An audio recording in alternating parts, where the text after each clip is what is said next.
guys, how are you doing? I hope everybody is doing good this evening and stuff. Welcome to those of you that are new. I'm Jeanette from Boricua Sewing Crafts, and welcome to Embroidery Happy Hour. I am sorry that I am a couple of seconds late. I was actually just like walking around in my sewing room, looking around, and just chilling and stuff like that. So anyway, I hope you guys are having a really good week so far, and the weekend is here. And this is the second embroidery hour. I believe, is it the second? No, I think it's the third. Oh hell, I keep losing track. Maybe it is the second. Oh, I don't know. Well, whatever. Okay, so anyway, the topic for this Friday, okay, is one that I've been asked a lot. Okay, so I figured, you know what? Let me just tell you guys the story of how I got started, what I did, and what worked, what didn't work, because this way it can help anybody who's out there that's thinking about, starting an embroidery business. Okay. So I figured, what the heck? So, for story time, I got my red wine today. So I got Malbec and my aerator and stuff. I actually love red wine. I love drinking red wine, especially Cabernet Franc. That's one of my favorites and stuff. So I figured I would just have a glass for this embroidery happy hour. I usually have water or tea or coffee and stuff, but I don't know, for some reason I was in the mood for some red wine. So anyway, so let's get down to business. Okay, now as always, the way I do embroidery happy hour is, I tell you what the topic is, and I'm going to start talking about the topic, give you all my ideas. And then at the end of the hour, I always like to go down the chat, like to say hi to everybody and answer any questions that you guys may have about the topic that I talked about. Or if you have another question, you feel free to ask it too. Okay. So, this was pretty good. Okay. So how did I get started? Okay. Well, it all started with a sewing machine. My son, as you know, when kids are young, right, they're all about you. And then as they get older, they leave the nest, right? So it was now it's just me and my husband, and my son is in college. So what ends up happening is I bought a sewing machine. Bought the sewing machine because I figured, oh, what the heck? I want to start sewing my own curtains. I want to start, maybe sewing my own clothes, or just sewing little bags, coin cases, and whatnot, right? So what I did was I bought a brother. It was an HC, and if I remember correctly, I think it was an 1885 or 45, something like that. Oh no, 1850, I believe.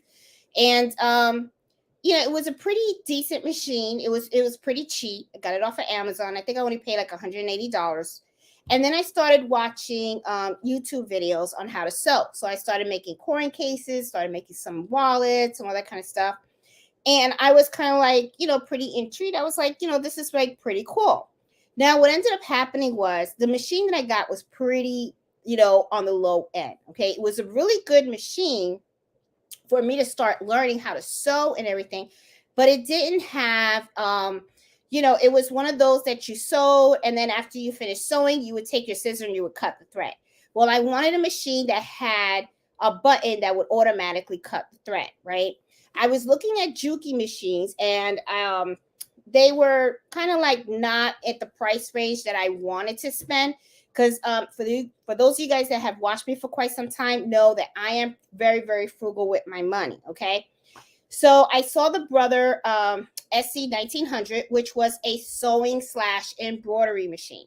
So that is kind of like, I was kind of like, ooh, $1,000. That's a lot of money. I didn't really want to spend $1,000, but my husband was like, just go ahead, just do it, because you never do anything for you. I'm always doing things for everyone else in the family, and I never did anything really for me. So he was kind of like pushing me, saying, do this for you, right? So I said, fine. So I spent the $1,000. Even though I spent it, I will tell you, when I hit that purchase button, I felt very, very guilty because it was a very expensive machine. And I was like, oh my God, that's $1,000. That's $1,000. That's what was going through my mind that whole time. Okay. Even though now when I look at the price for an SC 1900, it's about, I think it's about $1,200 right now because the price went up a bit. And the SC 2000 is about $1,500. So I can only imagine people that are starting to start right now, looking at that price and having like that, you know, pit in their stomach, like, oh my God, all this money, right? So I bit the bullet and I bought it. And when I bought that, I bought the threads, which was the brother threads, and it was the 63 colors that came in a box. And I bought one pack of tearaway stabilizer. So when I got it, the first thing I started doing was I bought these kitchen towels. They were like tea towels, and they're not the ones that I use now because I don't even use those anymore. I don't use tea towels anymore. I actually use real kitchen towels. And the tea towels are much thinner. And I started to play around with the embroidery side. And that's how I started to learn, right? But I was doing it, in the very beginning stage, right? I was hooping my stabilizer, and I was actually hooping the tea towel in the hoop. Okay, so for those that are starting, you know how difficult that can be, because it's like you have your hoop correct, and then you put your stabilizer, and then you put your towel, and then when you go to put the top of the hoop, it always some kind of shift, right? So I started learning the hard way on how difficult it can be to hoop something. I started learning the hard way about getting certain designs, right? You see some designs, and they look really pretty, they have all these colors, but one of the things you don't realize is when you have a single needle machine, as pretty and all those colors, that means you're going to be sitting on in that machine for a very long time, right? And that's and I was never really paying attention to stitch count. I wasn't really paying attention to the color changes. I wasn't paying attention to whether a design was dense or not, because when you're starting out, what the heck, right? You just see this design and you're like, oh, that's cute, I want it, and then you just buy it and that's it. I didn't even pay attention to the size. Okay, I knew that I had a 5x7 hoop, but I learned the hard way: when you buy your designs, you have to pay attention to the size you are buying. Okay, so I remember I bought a wine bottle design, and it was too big because it was for a 6x10 hoop, and I have a 5x7. But I was very fortunate because when I reached out to the embroidery company, what they did was they resized it for me and sent me one for the 5x7, right? So you learn all through your mistakes. Okay, so I learned really early on about paying attention to the size of my design, paying attention to the amount of stitches in my design, because I slowly and quickly, I guess, I learned that the higher the number of the stitches, the longer you're going to be in front of that machine. Okay, the higher the number of colors, the more you're going to be taking out the thread, putting in the thread, taking out the thread, putting in the thread, because you only got one needle, right? So you could be doing that for a long time. So I ended up starting with kitchen towels. And when I started practicing, as I got better and stuff like that, I started making them as gifts for friends. And one of the things that I would do, like during the Christmas time, is I would go around to all my neighbors and I would make like a tea towel, like for Christmas, with their name on it. And I would put it in their mailbox and stuff. And then I started to go into dinner napkins. Okay. Me and my husband, before the pandemic, we used to entertain a lot. We used to have a lot of couples come over to the house, and I would, cook dinner. I really loved, having dinner with other couples and stuff, and having good conversation. And one of the things that I started doing was I started personalizing dinner napkins along with wine glasses and all that kind of stuff. And people really liked the dinner napkins, and they started asking, where did I buy them and all that kind of stuff. And I was kind of like, well, I made them. And then before you know it, people were asking me, could I make it for them? And then I started kind of selling locally, I guess you could say. But as time goes on, right, as you know, when you start with the single needle machine, you know, if you're running like a business, right, um, you are gonna have to upgrade. Honestly, you know, to be real honest. Now, can do people actually run an embroidery business on a single needle machine? Yeah, they do in the very, but a lot of times it's in the beginning stages of their business. Okay, as time goes on, you are going to have to upgrade for a lot of different reasons. Okay. First of all, your clientele is going to grow. Okay. People are going to want to purchase from you. And if you have a single needle machine, what's going to happen is you're going to have to be able to keep up with the demand. So the machine is slow. Okay. It's only, you know, the SC1900 is 650 stitches per minute. The other machines are 1,000. Now, there is a lot of people that come out and think that because a machine has this top speed, okay, that is what you're going to run these machines on. I am going to tell you something. My top speed, even with these big multi-needle machines, is 800 stitches per minute. Does it go faster? Yes, it does. It can go faster. However, though, depending on the design, okay, if my design is very dense, I do not run my machine at 1,000 stitches per minute. I keep it down to 800. So a lot of times, even sometimes when the design is not so dense, I keep it at 800. I feel more comfortable at 800. And also when I'm doing small fonts, okay, designs that I know have a lot of details, I'll even make the machine go slower. Okay, the reason being is because if the more dense the design, I don't want to have a needle break. I don't want the thread to get shredded or anything like that. I like my embroidery to look crisp and clean. Okay, I like a nice clean finish. So that's why I like to run my embroidery machines very slow. Okay, now the other thing too is as time goes on, right, and you start to embroider more and more, your embroidery is going to come out looking out better and better, because what's going to happen is as you start to embroider, you're going to learn your machine. And when you learn your machine, you start learning about what happens when you run it fast, what happens when you run it slow. Then you're going to start learning about what needle to use for what designs. You're going to start learning how to handle dense designs and small fonts, large fonts. You're going to start learning about, okay, now I need embroidery software, right?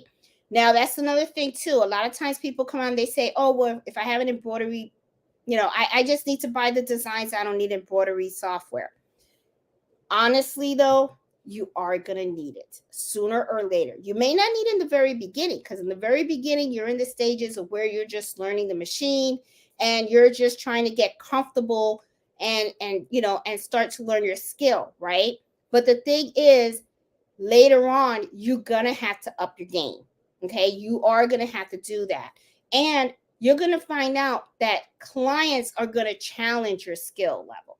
Because a lot of times my skills improved because of my clients, because they actually come to me with logos that I had to go get digitized and I had to test stitch. And also sometimes they'll come with me with products that I never embroidered before, and I wouldn't embroider it if it wasn't for them. You know what I'm saying? What I'm let me give you an example. Like the client that I had like a couple of weeks ago, they came with these big, heavy car hat jackets, right? That a lot of the construction workers wear. I would never have embroidered a car hat jacket if it wasn't for that client that bought it to me. Okay, because to me, I looked at it as that was an opportunity for me to embroider something new. Okay, so the way I started was, of course, you know, I started with the small machine. And as I got more comfortable and embroidering more, I progressed. Okay. Now, my money making thing back then, when I was doing the single needle machine, is it wasn't really the kitchen towels, it was more the dinner napkins. The dinner napkins were a really big hit, and my single needle machine was like embroidering all the time like crazy, because when people buy dinner napkins, they don't just buy one. They usually buy them a set. And a lot of times what happens is people are buying them by the sets of 4, 6, 8, or 12. Now, if they have a dinner party or something like that, you may end up having an order about 24, 36. But dinner napkins are very easy to make. They're not very difficult, okay? You just really have to come up with a nice frame, okay? And there's so many that you can pick from, okay? And then all it is really is just to put the initials. And that was really my money maker, especially locally. A lot of people were coming to me and they were like, hey, I want to get, dinner napkins from you. And then before you know it, it's like I had all these different styles. Now I needed a way to display the styles. And I used to sell on eBay a long time ago when my son was little, but I haven't used that account in so long. But a friend of mine mentioned Etsy, and Etsy I knew about because I remember buying a couple of things from Etsy, but I never thought about opening an Etsy shop. So she came out and she said, if I were you, I would take pictures of all those different dinner napkins that you have, put them on Etsy and sell them. So I was like, okay, that's fine. Now I'm going to tell you something that I did also, which was really bad, and I will never do it again. Okay. At that time, I had purchased my Tesla, and I wanted Tesla apparel, right? I wanted a sweatshirt with the Tesla emblem and all that stuff. So I bought the logo, the embroidery logo, and I used to go to Tesla meetups and all that stuff. So me and my husband would go, and I would have my Tesla embroidered hat. I would have my Tesla embroidered sweatshirt and all that kind of stuff. People would be like, oh my God, where'd you get that? So next thing you know, that's right. I'm like, okay, I could create this for you for whatever, right? Well, I did that for like a couple of months, but then after a while, I just stopped cold turkey because I was like, that is copyright. And I'm like, I don't want to get in trouble for that. So, yeah, so I cut that out real quick. And, I don't know if you guys know, there's a lot of Etsy shops that get shut down for copyright infringement and all that kind of stuff. So I just, I'm a chicken when it comes to that kind of stuff. So it's just, I was just like, mm-mm. So I did it for a little bit, but then I was like, I'm done. I'm not doing it. That's it. Cause it's wrong. It didn't feel good to me. So I was just like, no. Now, if I ever like do it, I'll do it for me and me only, and I'll do it for my husband, but that will not be something that I do selling. I don't do the Disney stuff. I don't even touch it. I did get a copyright infringement where I learned the hard way about, licensed fabric. Okay. When the pandemic started, they had the masks, right? And I had bought Redskin because my husband is really big with the Redskins, and now they're the Washington Commanders. Well, back then it was Redskins. And I bought Redskin fabric, and I made some face masks. And I was making the face mask with the sewing machine, and I sold a lot, and I sold so many on Etsy that it actually, I made about like $2,000. And then I felt pretty good about it because I made so much money that I'm like, oh shoot, I got the money back that I spent on the sewing machine, right? So that really made me feel good, right? So, but then they took down one of my listings for copyright. And I was like, how could it be from copyright? I mean, I made it. I did make it. And then one thing that I did like about Etsy is that their support to me, I don't know how other people feel, but I know for me, they were very supportive because I called, I called them up and I talked to the person. And then the person came out and told me, even though you bought the fabric, that's licensed fabric for personal use. And you can't just take that fabric and make something and then sell it, because it's like it came from, the football league thing, right? So when she explained it like that, it kind of made sense, and I was like, oh, okay, I didn't know that. So I kind of learned the hard way. So I said, okay, so when I go fabric shopping, I stay away from licensed fabrics like that. So when I see stuff like Disney, make Mickey Mouse, Snoopy, any type of characters and stuff like that. Unless I'm making something for someone as a gift, I don't touch that fabric, and I won't do it. Okay. And embroidery designs with Disney and all that kind of stuff, no, I won't do it. I won't even do it now if someone locally comes out and tells me, hey, can you make me a Mickey Mouse shirt or something? I'm like, because I just don't want I don't want the issues. Anyway, but that's something that I learned, while I started to get into this whole business thing, right? So I learned the hard way about that. So I started selling masks on Etsy, and that went really, really well. My dinner napkins became like a pretty big hit on Etsy as well, which I was kind of like, wow, that's like pretty cool. And then I started getting into the kitchen towels. Now, why did I get into the kitchen towels? I really like, I know there's a lot of kitchen towel designs out there, but one of the things when I started thinking about doing my embroidery business is I was like, okay, I want to do embroidery, and there's a lot of embroiders out there, but what is it that I wanted to do with my embroidery? So one of the things that I wanted to do was I really wanted to embroider I started thinking about my audience, like who do I want my customers to be? Now, of course, I want everyone to be my customers, okay? However, though, there was one audience that I wanted to target. I'm Puerto Rican, okay? I'm Hispanic, Latina. And one of the things that I wanted to do was do embroidery for the Latina community, right? Which is why if you go to my Etsy shop, you're going to notice that a lot of my kitchen towels are like La Cocina de Abuela, La Cocina de, you can personalize it. I do the Puerto Rican flag, the Cuban flag, the Mexican flag, Colombia. And I'm trying to, do it because, it's like you go to Walmart and you see all these beautiful kitchen towels, but they're all in English, right? So, and we're very proud people. And, to have a kitchen towel in Spanish, to show, our pride, of our culture, I thought that was pretty neat, right? So I came up with a couple of designs like that. I know the first one that I did, I gave it to my mom, and my mom just loved it. She was just like, oh, this is really nice. And then next thing you know, when people go visit her, everybody was, oh my God, where did you get that towel?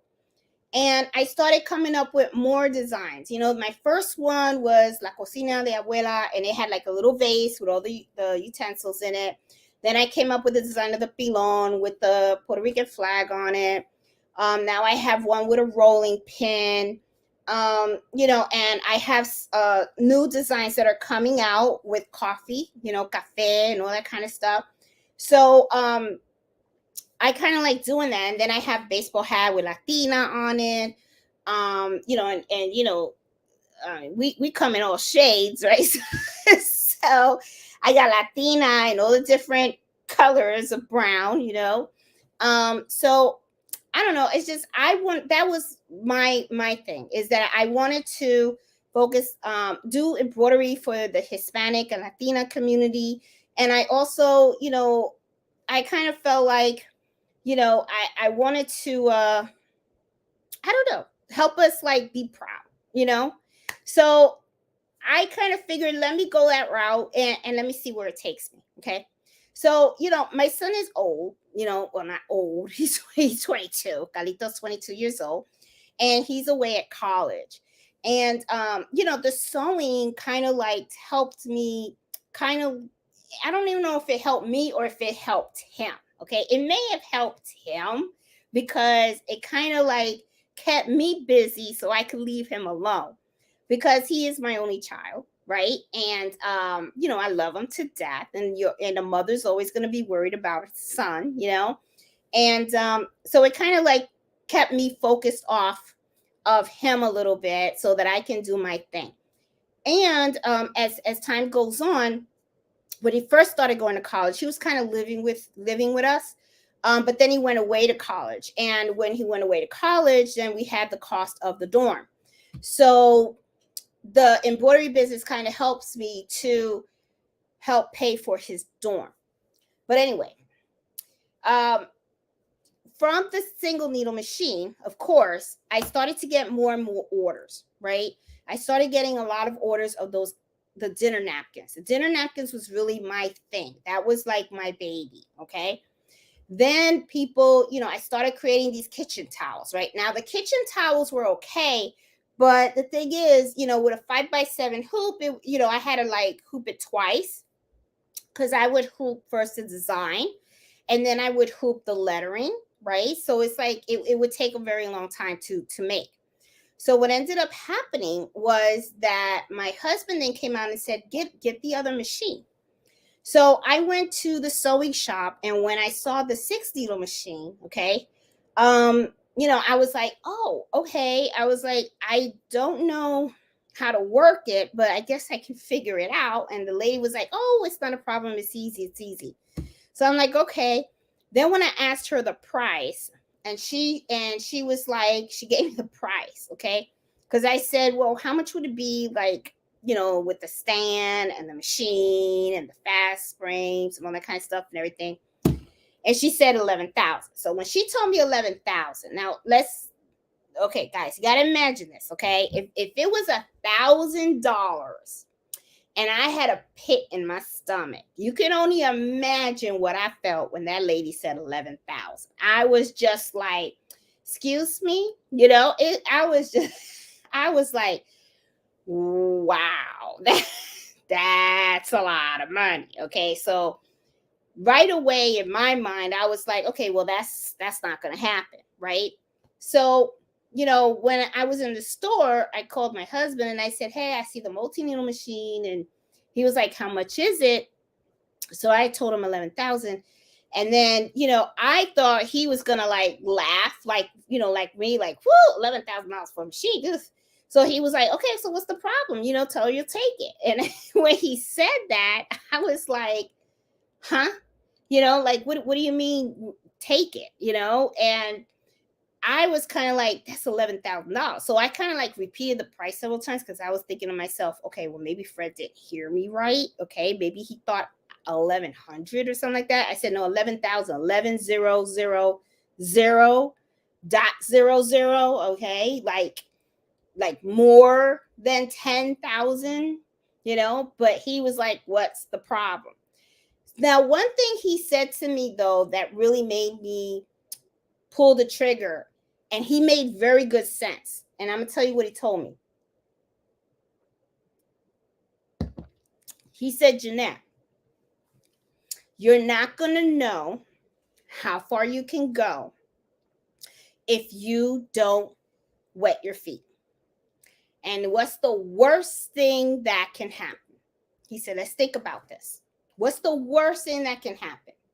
It doesn't work out. Okay. So we sell the machine. That's what he said. So when he said that, I was like, you know what? He's right. I was letting fear get in the way of me trying to accomplish what I wanted, because he kind of knew that. Because the thing is, I was running this single needle machine for like early in the morning to real late at night. I mean, the machine kept going and going and going and going, because to make 12 dinner napkins, I mean, it would take me about like a good 6 hours. Okay. And I bought extra hoops. So I would have the napkins pre-hooped. And as soon as it finished embroidering, I would pull it out, put the other dinner napkin in. You know what I'm saying? But I only had one machine. So he was like, just do it. Just do it. You have the clientele. You are making money right now. Just do it. You have to invest in yourself. And if it doesn't work out, we sell the machine. Not a big deal. When he said that, I was kind of like, I have to give it a shot. What the hell, right? So I got the 6 needle machine. And the way I got it was, the money was in the bank. We had it in savings. But the thing is, when the lady came out and said, oh, you can finance it, and it's 0% financing for 36 months, something like that. So when she told me that, I was like, oh, then why would I give you 11,000 right now? I could keep my 11,000 in the bank earning interest, even though the banks don't really give you that much interest. I mean, let's get real. It's not like in the old days when you used to make 1 or 2%. Now they give you chump change for your money. Okay. So I figured, okay, well, I'll leave the money there because you never know, an emergency might pop up. And I'll just do the financing 0%, and then I'll just pay $300-$400 a month. And then I figured with the money that I make in my dinner napkins, I'll pay off the machine. So when the machine got here, not only was I able to run my single needle to making the dinner napkins, but I was able to make this one to do the dinner napkins too. Okay, this baby right here. So I would have two machines working at the same time. So I was able to make the dinner napkins a lot faster. And at the same time, I was able to make more kitchen towels. And I was able to, because I had a bigger hoop in my embroidery machine, I was able to make bigger designs. So my business started taking off from there. Now, some of the things that I started really learning though, I made a lot of mistakes. Okay. And the reason why I want to tell you guys this is because I know that when I talk to some of you guys are like, oh God, how did you start your embroidery business? And a lot of times I could hear the hesitant, or, it's like you're afraid to make mistake, or you don't have the confidence, or you just don't know. Right. But I will tell you, I felt the exact same way. The thing is that when my husband came out and said, you're not going to know if you don't wet your feet. If you don't jump in there and just do it, then you're not going to succeed. Okay. Because you're making excuses. You're holding yourself back by letting your fear get in the way. So when he said that, and then he was like, you have an alternative. I mean, you're not going to drop dead if it doesn't work out. We're not going to be homeless. It's okay. You could just sell the machine if it doesn't work. And I was like, okay, he's right. I mean, what's the worst that can happen, right? Well, I'm going to tell you what the worst thing did happen. 5 months after getting this machine, I went back and got the 10 needle. Okay. So now, I was just like, okay, because what ended up happening was my demand started to grow more.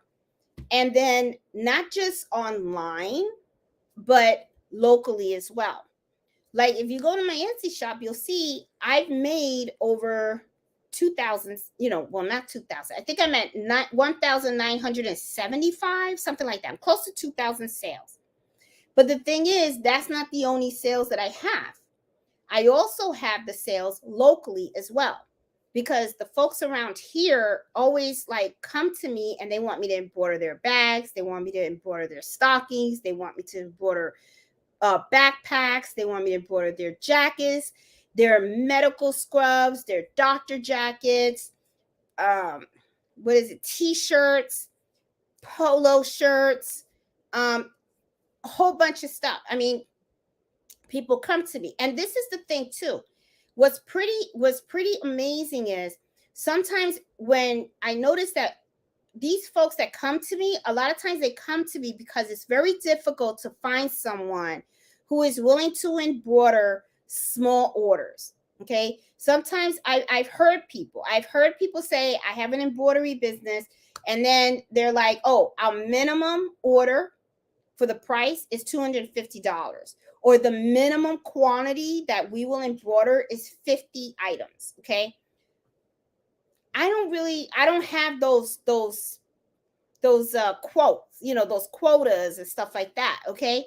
I mean, if somebody comes to me and gives me a backpack and they say, hey, I just want you to embroider this backpack. I just want you to put the monogram on there, my initials or my child's name on it. I mean, they're providing me the item as long as they can tell me where they got the item from. I'm good with it. I'll take it and I can hoop it.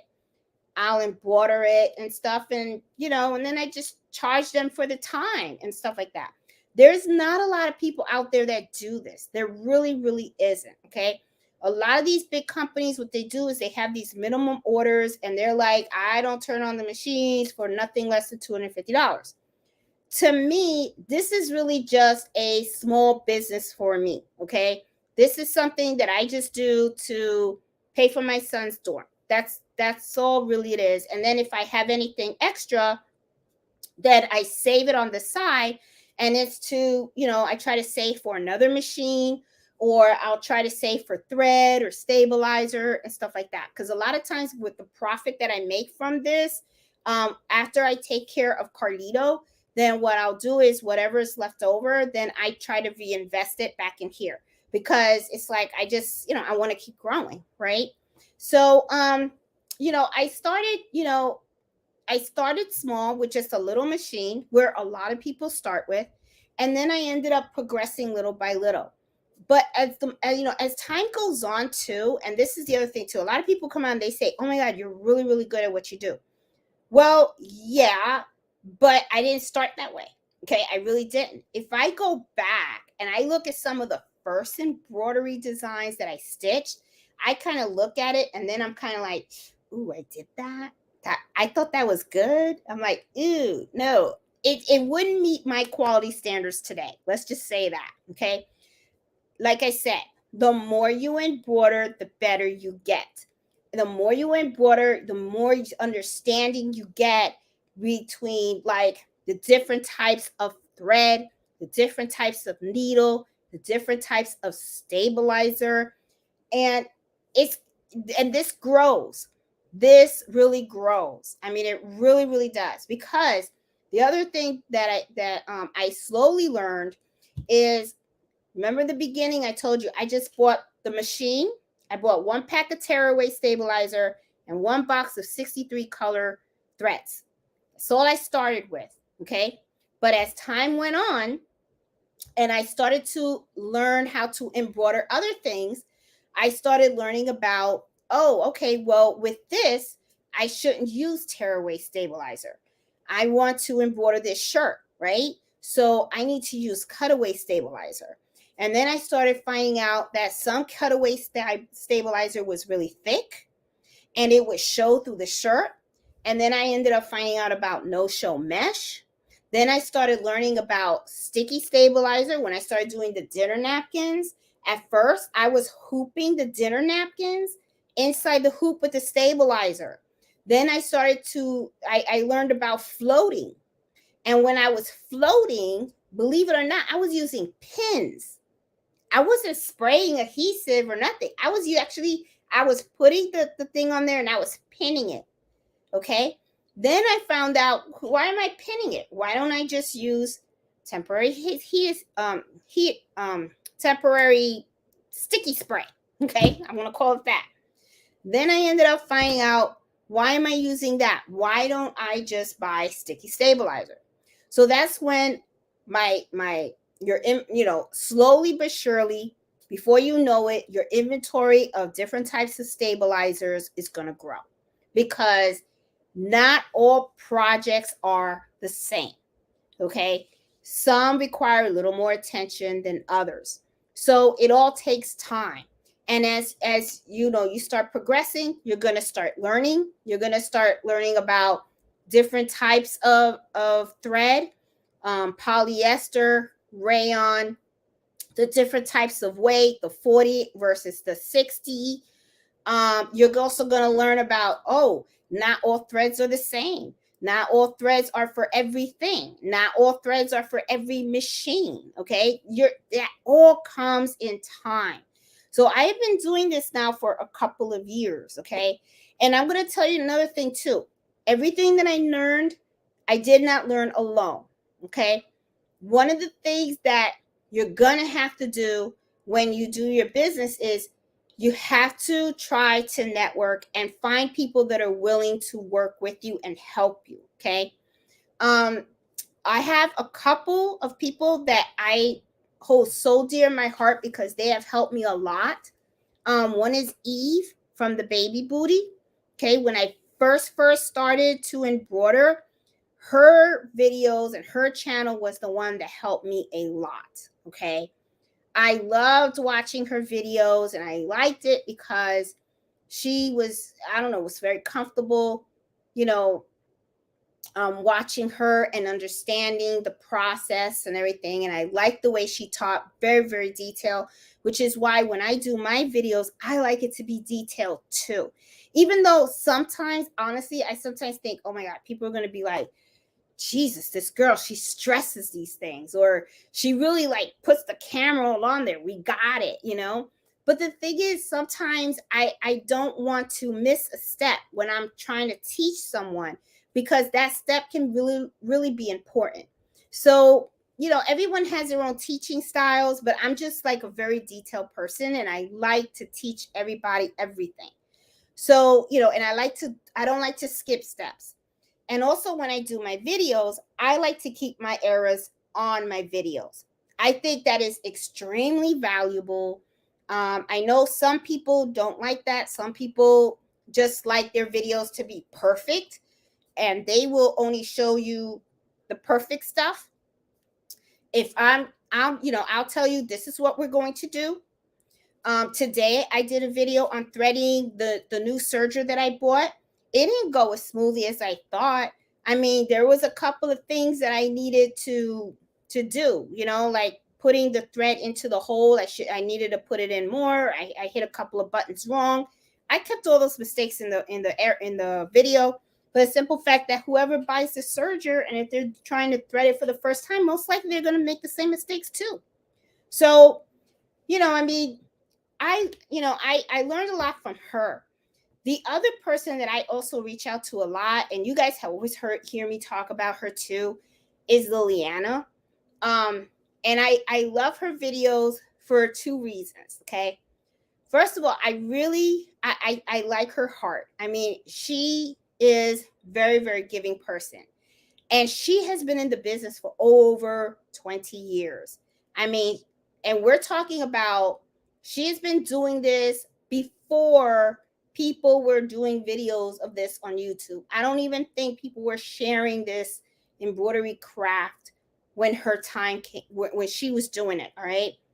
And I also love that her videos are in Spanish, because, you know, I am Hispanic. I know Spanish, but I don't get to practice my Spanish a lot. So watching her, I feel like, you know, I got my girlfriend, you know, to talk to in Spanish. Okay. So, because my husband's not Hispanic, so I can't talk Spanish to him. Carlito didn't want to learn.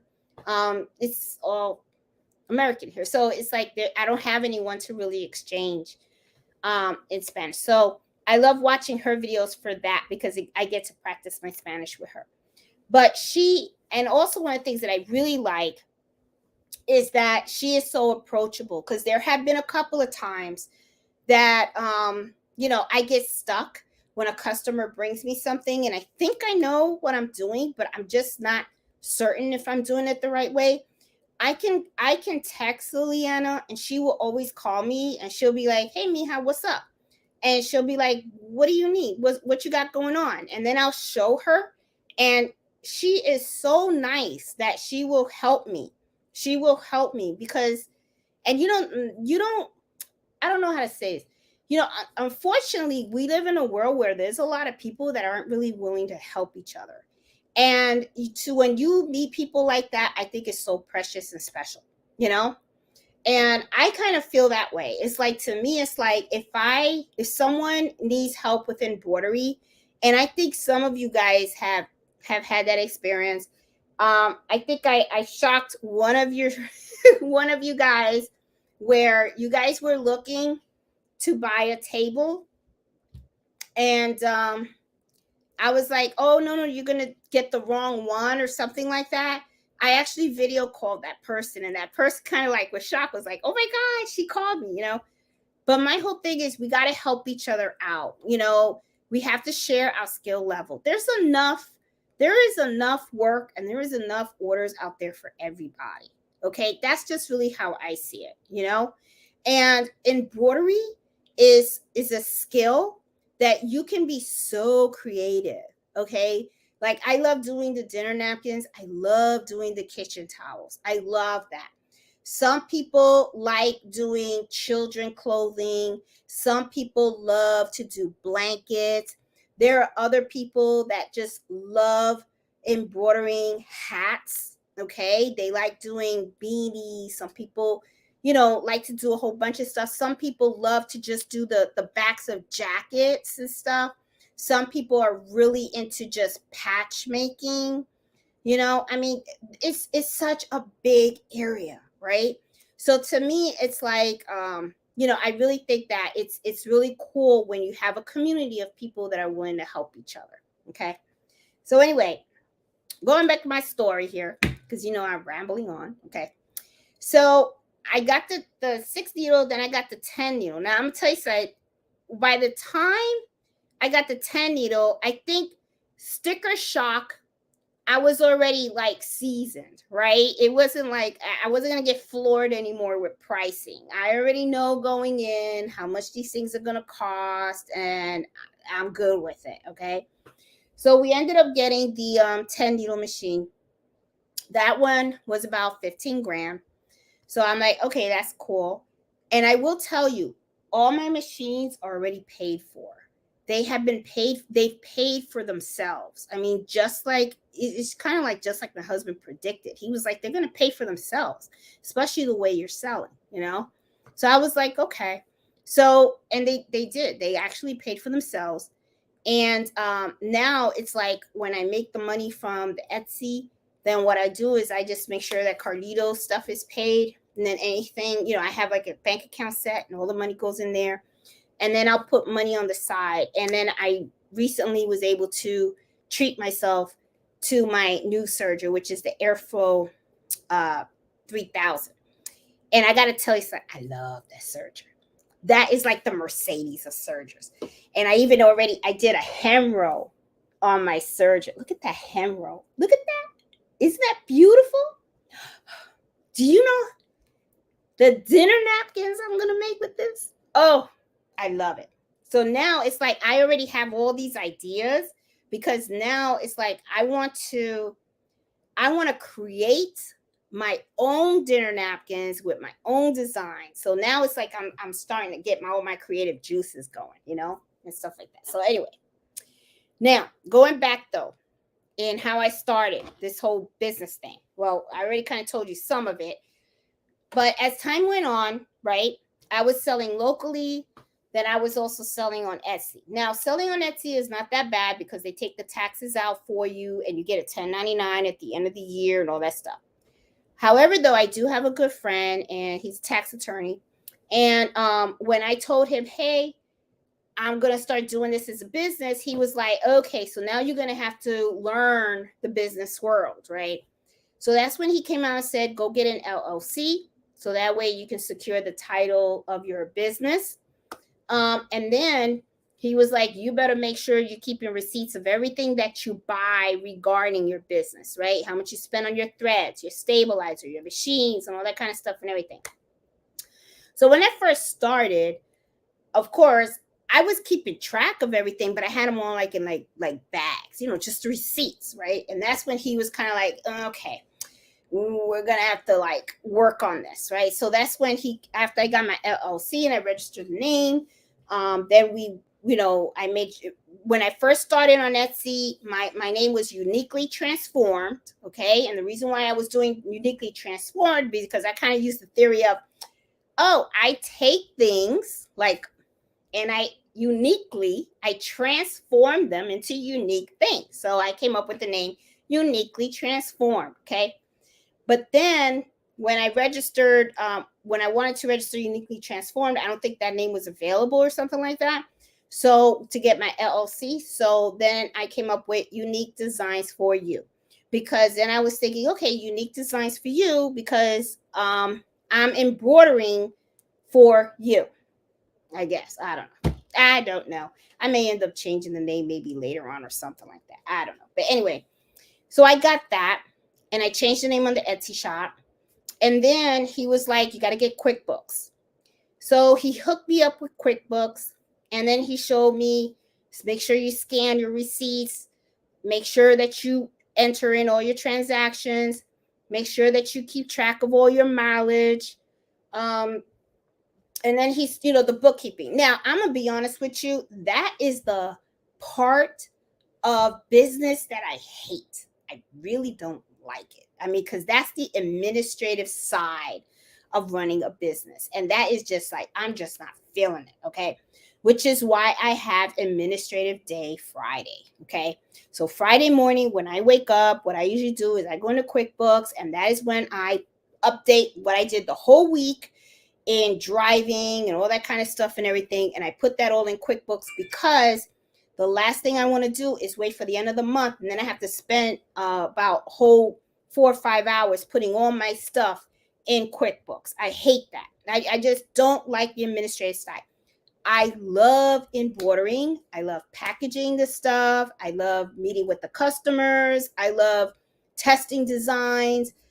That is what I love doing. Okay. Bookkeeping, bleh, hate it. But it's got to happen. It got to get done. Okay. And it's just me, so I got to do it. Okay. So, Emmanuel helped me with that. So now it's like every year, at the end of the year, I already have everything in QuickBooks, so it's pretty easy to do all that stuff. But yeah. So basically, I'm not. It's funny, because if you really think about it, I got into this business by accident, because I got into it because I was bored. Okay, because my son was going to college. I didn't know what to do with myself. So I bought a sewing machine just to keep myself entertained. And people started liking what I was doing, and then they started buying it. And then before you know it, a small machine turned into a big machine, and then it got to a bigger machine. And now it's like I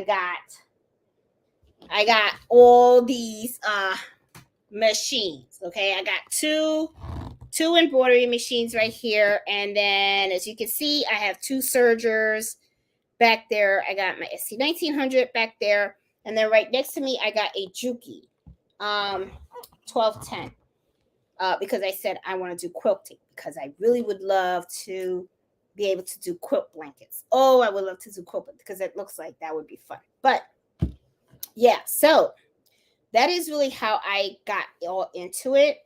I did learn a lot, and that I'm gonna tell you something. When you start running your business and stuff, you're gonna make a lot of mistakes. Like, I was using my printer to print mailing labels. Quickly found out you don't do that. You should buy a label printer, okay? Because you run out of ink. You're gonna be spending a lot of money on ink.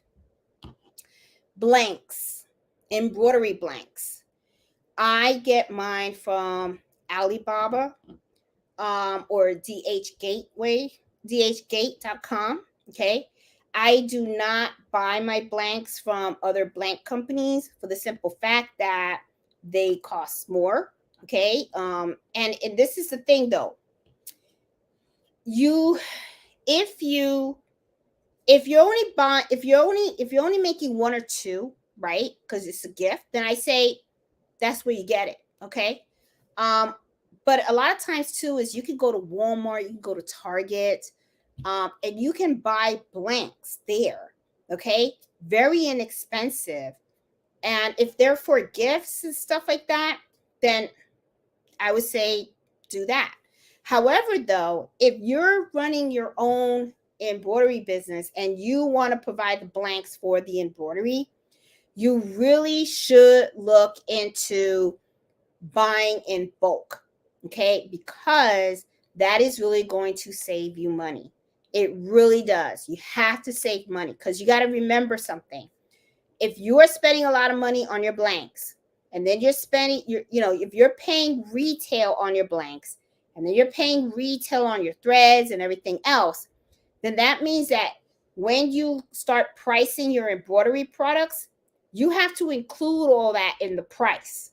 So what's going to happen is your price is going to be high. Okay. But if you buy wholesale and you get it in bulk, okay, then you're paying, instead of paying $6 for a kid's shirt, you're only paying $2 a shirt. So that means that there's, a bigger profit margin. There's more area where you can make a bigger profit. So something to think about. Okay, just something to think about. But if that's your thing, okay, that you want to provide the blanks and stuff like that. Now I buy my blanks in bulk, okay, but my blanks are usually well, I want to make sure I don't step on Mello because he's behind me. I usually buy my blanks are usually the baby quilts, my kitchen towels, and my handkerchiefs. Okay, I buy them in bulks. And usually what I do is I try to make 3 big purchases per year. Okay, and when I make those purchases, I make huge purchases, and then I just have them stored. And then, you know, after every 4 months, I relook at my inventory, and then I see, and I make adjustments and stuff like that. The reason why I do that is because when you buy them in bulk, you pay cheaper. And also, you got to remember, we're in a kind of like funky time right now. Okay. And the reason, and what I mean by that is, I don't know if you guys remember, but there was a time when the Brother SA1900 was $999, and I know some of you guys even said you got that machine for $800. Pandemic hit and all that kind of stuff and everything. There was a time when you couldn't even find a sewing machine, and there was a time when I saw the SA1900 for $1,500, and I was like, "What the heck? That's $600 more than what I paid for." So prices go up and down a lot. Okay. I mean, that's why I mean by this is a really like funky time, because it's like sometimes I'll buy a pack of dinner napkins. I'll see them. I'll go online and I'll look at it, and the dinner napkins are $15.99. And then like 2 weeks after, you see the same pack, same brand, same everything, and they're selling it now for $24.99. And you're like, the hell, that's $10. So to me, I'm always watching for the prices, and I'm always trying to grab them when I know that they're at a good price, and then I buy them at bulk. Okay. Now I still have a lot more to learn, so don't think that I know everything. I still have a whole lot more to learn about running an embroidery business. Okay. But do know though, this is really not my bread and butter. Okay. This is just something that I do on the side that I love doing. I'm going to be retiring from my job in about 3 years. I do want to take this to the next level because I actually love doing this a lot. And as I start to, go into this adventure and learn more, um, you know, I'm going to have to be smarter on the business end. I know that, there's going to be a lot of things that I'm going to need to learn about the paperwork side of the business. I know that. I'm not looking forward to that. I got to be honest with you. I'm really not, because I don't want to deal with the administrative stuff. I really just want to create, but I got to do it. I have to. But anyway, guys, I am going to go through the chat because I see a lot of people out there. I got my water too. And I did drink too much of my wine. So I'm going to go through the chat because I really want to say hi to you guys. Ask me away any questions that you guys have, okay? I just want to give you the basics of how I really all got started in all of this. I think owning the embroidery business has been a lot of fun. It really has been a really positive experience for me. I really do enjoy it. I've met a lot of great people. I feel like I was able to really help a lot of people too. Because like I said, there's a lot of businesses out there that they don't touch small jobs. Okay. They really don't. It doesn't bother me. I'm okay with it. If you just need a shirt embroidered or a backpack, or, I've even had in the summertime, a lot of kids, they go swimming, right? So I have a lot of parents come to me, and because they bought their child a beach blanket. They're like, hey, can you put my child's name on it? Stuff like that. It's really is hard to find a place where you can get stuff like that done. Okay. So to me, the opportunity to have a business of embroidering out there like that, it's really out, it is out there. Okay. Of course, though, like that's like a local service, what I'm talking about right now. But, online, it can be a little more tricky though, because online you're competing with a lot of people too. Okay. So my whole thing is, what I say is, see what you can do to make your product unique. Okay. Something that people may like that nobody else is offering. Now I know that's kind of hard to hear, because people are kind of like, oh great, so now I gotta think of something and stuff. But not really. Look around, see what people have, and then see if you can, I'm not saying copy, but if someone has some kind of an idea, then you can add your own little twist to it, and add a little uniqueness to it, you know. And before you know it, you'll find your niche, because it's all about really finding your little area, of where what you like to do and where you're really good at and stuff. So I'm gonna go down. I see Eve. Hi, Eve. Hi, Sassy. I see Ink with Heather. Oh, been a week. My new machine still isn't here. Oh, you'll get it. And before you know it, Heather, you're going to be like so addicted, you're probably not going to leave your room. Because that's what happened with me and stuff. Hey, Karen, how are you? I see Jeannie. Hey, Crafty Puerto Rican. Hey, Robin. I see Danielle. Finally here at the beginning. Okay. Hey, Debbie. How are you? Hey, Tracy. I see Jackie. Hey, Jenny. Hey, Faith. HSS. How you doing, girl? Eartha. I see Farley. Hey, Ivy. Bridget. Hey, Brenda. Ask away, guys. Oh, what's at the top of that wine bottle? Looks cool. Okay. Well, with red wine, because let me tell you, I love wine. Okay. I live in Northern Virginia in Haymarket, and where I live, there is a lot of wineries here. Okay. Now, with red wine, for it to really taste good, and for all the for you to be able to taste all the grapes and everything like that, you should really aerate it. Okay. So what this is red wine should never be, you don't drink red wine cold. You drink it warm. White wine is what gets. Now I'm giving you a wine 101. Okay, so this is called an aerator. Okay, so what it does is, when you pour the wine, it goes in the ball. Okay, and then it'll pour into the wine, and it kind of like mixes it. Okay, so it kind of aerates it, so that way you can really taste the grapes a little better. Okay, now when I first started drinking wine, I kind of like saw a lot of people do that, and I was kind of like, what the heck is that, and I went and I got one. Me and my husband got one. Okay, and then we had, we did a little taste test. Okay, we did one. We had the bottle, and then what we did was we poured the glass. We took 2 glasses. We poured it without using the aerator. We poured it into the glass, and then we put the aerator on, and then we poured in another glass. And then we actually taste it, and you do taste a difference. You do taste a difference. Okay, so that's what it is. This is an aerator, and they come in different styles and stuff like that. I have a whole bunch of different ones.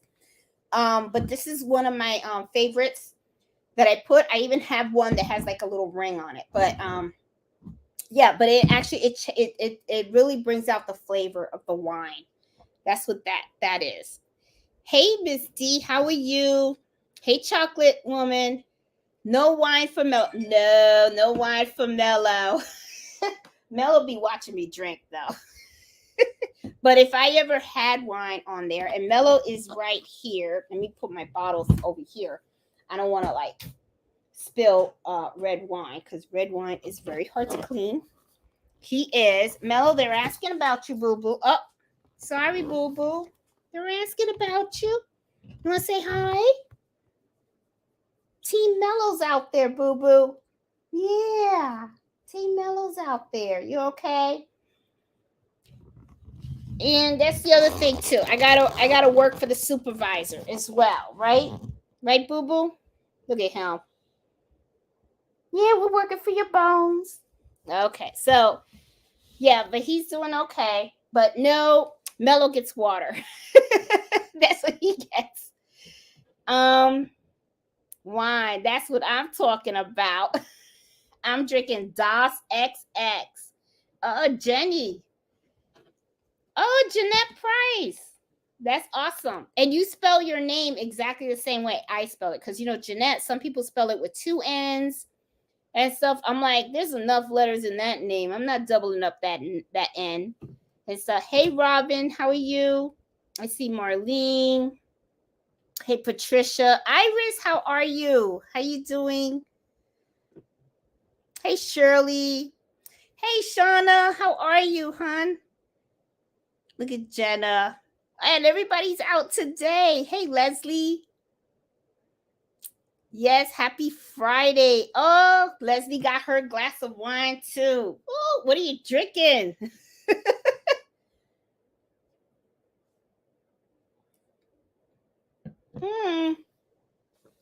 Oh, Heather, I'm so sorry.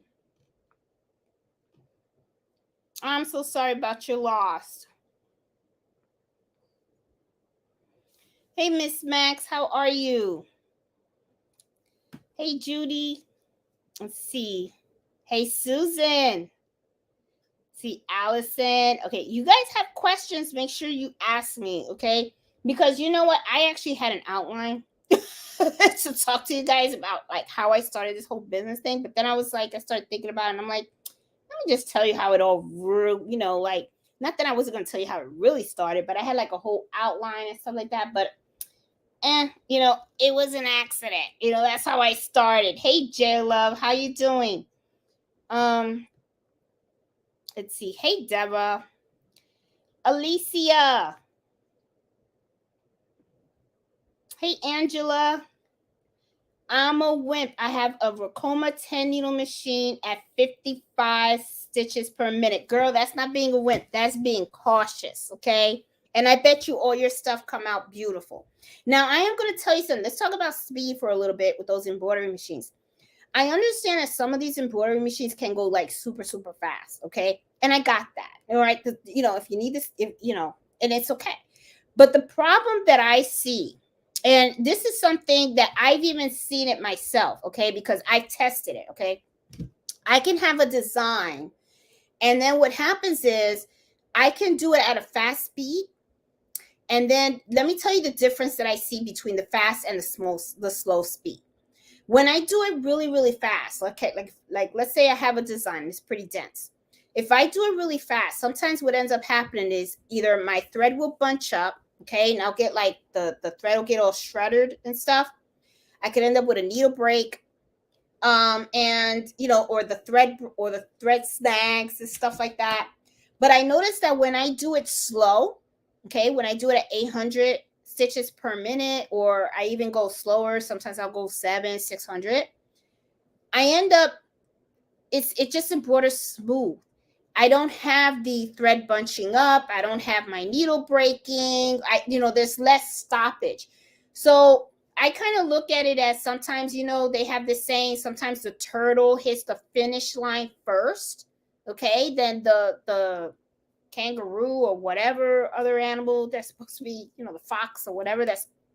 I don't know what that saying is, but the turtle wins the race. So sometimes I just feel that by slowing down my machine, I have less issues, which if you really think about it, instead of going real fast, then I have to stop the machine because I got to spend all this time trying to fix it. It's like I end up, sometimes you're speeding, but it's like you're really slower. So if I go 800 stitches per minute, it's like the machine just goes smooth. It just goes smooth and it's continuous. So there's no stopping. So it's kind of like the turtle's kind of like winning the race because I don't have to change the needle. Because the needle didn't break. I don't have to, keep rethreading my needle because my thread didn't snag or anything like that. So it kind of like, so that's why I kind of prefer to just slow it down. So, Angela, don't look at it like being a wimp. And this is the thing too. What are you rushing for? Seriously. I don't know. It's like, to me, I embroider because I enjoy it. I really do. I enjoy it. Okay. So I don't really want to rush the process. I really don't. And I really like that I have at the end, when it's all said and done, that when I take it out of the machine, that it really looks crisp. I love the embroidery to really look solid, good quality embroidery. That to me is satisfying. And I look at it as, sometimes you can't rush good quality stuff. And, that's what customers are looking for, honestly. You can rush it, and then you can give them something that looks all shabby. But then what's going to happen is they're not really going to, they'll probably be like, well, what the heck? What am I going to do? Right. But if you embroider and your embroidery is really, really rock solid and looks really, really good, trust me, those customers are going to want to come back, because they're going to know that you do quality work. And, and to me, that's another thing. When I'm running this business, I don't like nothing leaving here that's not good quality. It has to have good quality. It has to be top notch. If it's not, it doesn't leave. I will do it again. It's not, no, because your reputation is important. It really, really, truly is. And I think that's one of the reasons why I probably grew a lot, especially locally, because what ends up happening is, you do embroidery work for one person, right? Like, especially like when I embroider the school bags, right? For the kids, the mother will come and she'll go, oh, I want, the name. Well, what ends up happening is, what I do is I give them snapshots from Brilliance of the different fonts that I have. Like, I'll say, what's your name? And if they, what's the name of the child? Oh, it's Danny. Okay. Well, I'll look for all fonts that are really good for boys, and I'll do a snapshot of all the different fonts. And then I send them to them. And, and customers love that. When you give them options like that, customers like that. Now, be careful giving too much options, though, because then, that can be problematic. Okay. Limit it. But yes, boo boo, I can't play right now. Look at that. He wants to play. Okay. So, but options are good, but, just kind of limit it.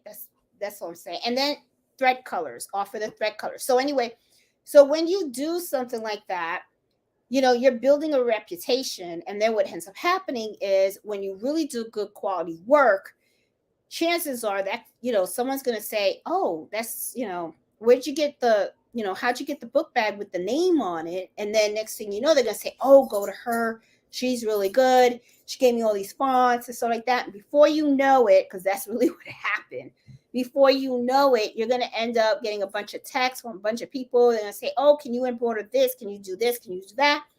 And then you'll have people that will come to you and they'll say, well, she does embroidery. Well, can you embroider a hat? Can you embroider a blanket for me? Can you embroider a bag for me? And then before you know it, you're like, you're out there. Okay. You're out there for, and people know you by reputation. So yeah, but don't ever apologize for, or feel like you're a wimp. What you're doing is you're learning your craft. That's what you're doing. Hey, Marlene, how you doing? Have fun with your friends. Hey, Ramen, look at that. He's pushing me. He wants to play. All right, boo boo. He has been wanting to play all day. Hey, Heather, I used to sell greeting cards on Etsy, and it was great in the beginning. Now shipping is crazy, the fees, so I quit. There are two ways you can do that, Heather. See, the thing is, when you are selling on Etsy, right, you can go for the cheaper shipping, right? But the thing is, you always want a tracking number. But in order to get a tracking number, of course, that's going to cost more, right? So usually what you end up doing is, you can have the customer pay for the shipping. I have a couple of listings out there where I have the customer pay for the shipping. and stuff, because I can't, like an example, the baby blankets. Okay, the baby blankets, I really make no money off of that. I really don't.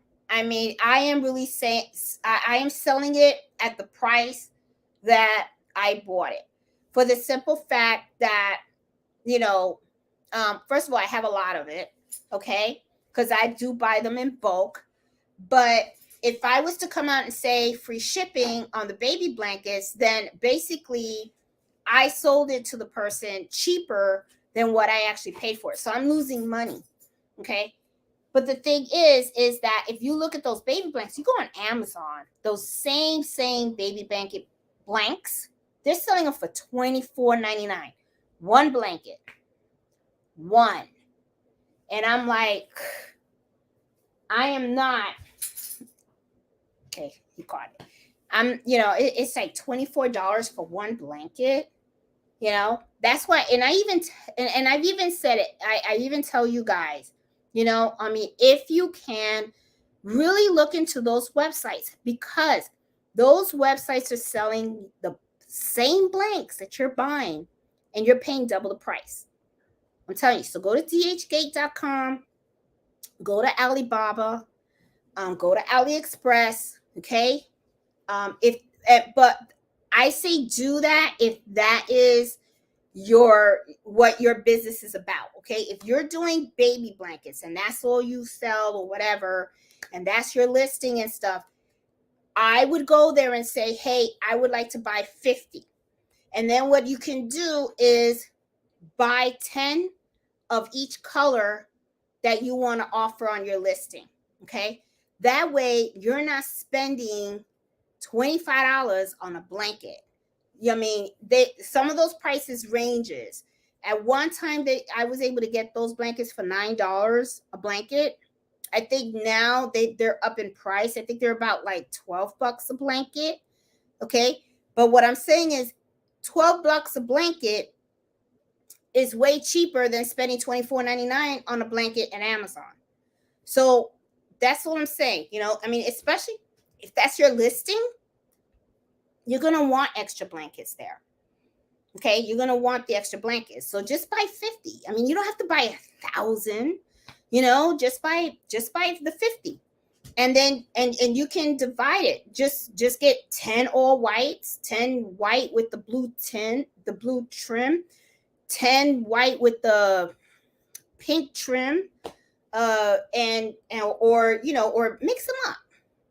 Just mix them up, and stuff. So I'm telling you, there's, but I understand, Heather, what you're saying about like the shipping fees. It can get a little crazy. Yeah. And this is the thing too. That's why I support, you got to price your items. I did a whole embroidery happy hour on pricing. There's a lot of different ways to price your embroidery. Sometimes people price by stitches. Some people price, you have to include your time. Okay. That's the one thing that people always forget to include when they're doing the prices of their embroidery. They don't put in their time. Okay. Their billing hour in the price of the embroidery. All right. You got to know about how much you're spending on thread, how much that stabilizer is costing you, and all that kind of stuff. Create a price sheet. I have a price sheet, and I use that. Okay. I also though have a minimum. I do have a minimum. Okay. And that's the other thing that I have. I do have a minimum. Like, let's say, for example, somebody comes to me and says, hey, I want 3 initials on a bag. Okay. Now I know 3 initials is not a lot of stitches, but I do know that I have to use stabilizer. I do know that I have to hoop it, and it takes time. Okay. So my minimum fee is $15. Okay. So I look at everything, and then if I see that, okay, it's 6,000 stitches, but I still have to hoop the item, and it's $15. That's the minimum. Okay. Now, once I see that something is more stitches, like let's say you have something that's 15,000 stitches or something like that, right? Well, I still got to add my time. I still got to add the stabilizer. I still got to add, a whole bunch of stuff. So I'm not going to be charging $15. I'm going to be charging maybe 20, 22, $25, something like that. Okay. So you be very careful how you set your prices, because you want to cover all your costs and you don't want to work for free. Okay. Because that's what ends up happening is people don't account for their time. And even though you may have gotten all that money back for all the material that you spent, you did work for free.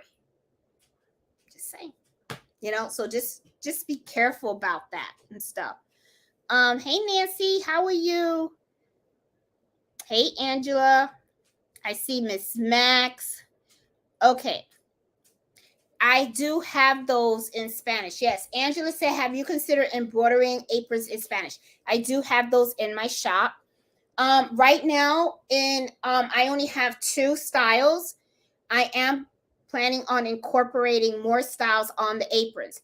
The aprons are actually they're easier to embroider than the towel, because when you are embroidering a kitchen towel, I have to put topping on it. And with an apron, it's just tear away, stabilizer, hoop it, embroider it. But I do have aprons in my shop. Let's see. Hey Ruth, how are you?